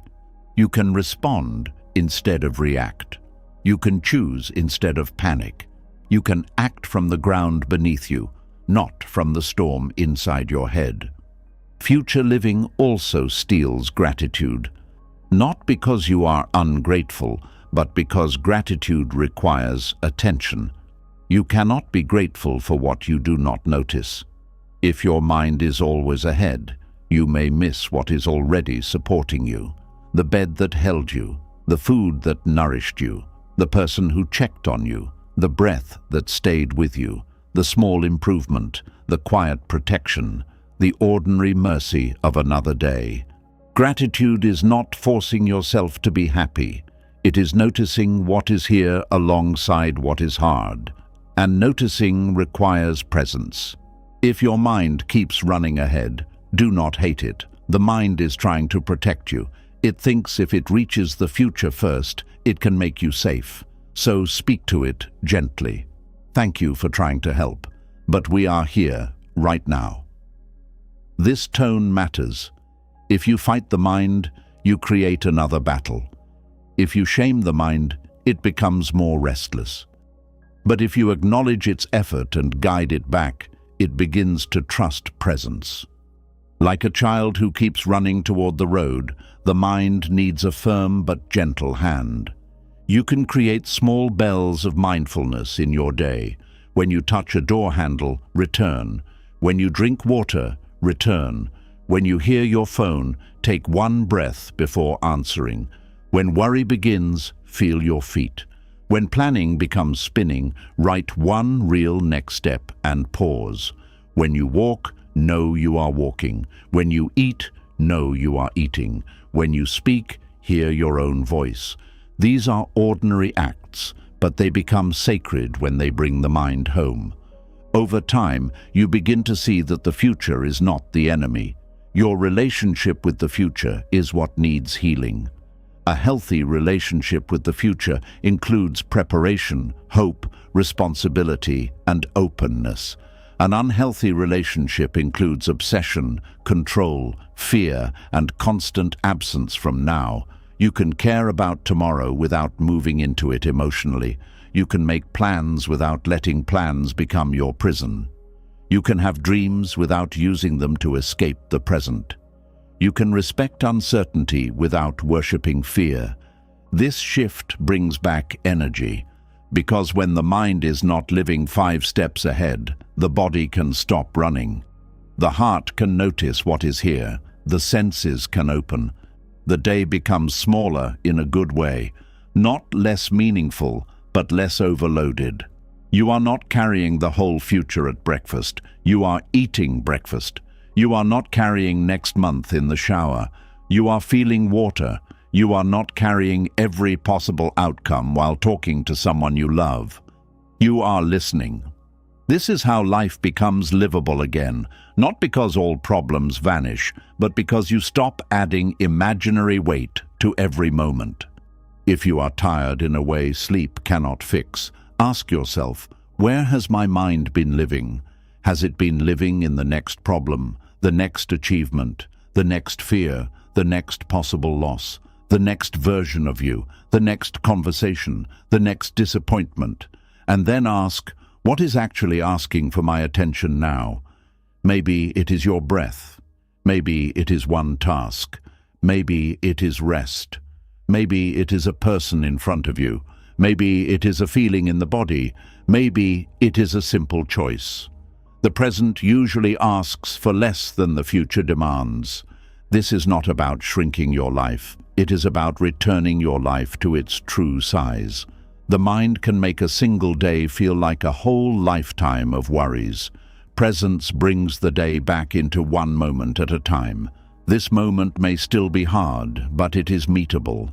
This breath may still be shaky, but it is real. This step may still be uncertain, but it is possible.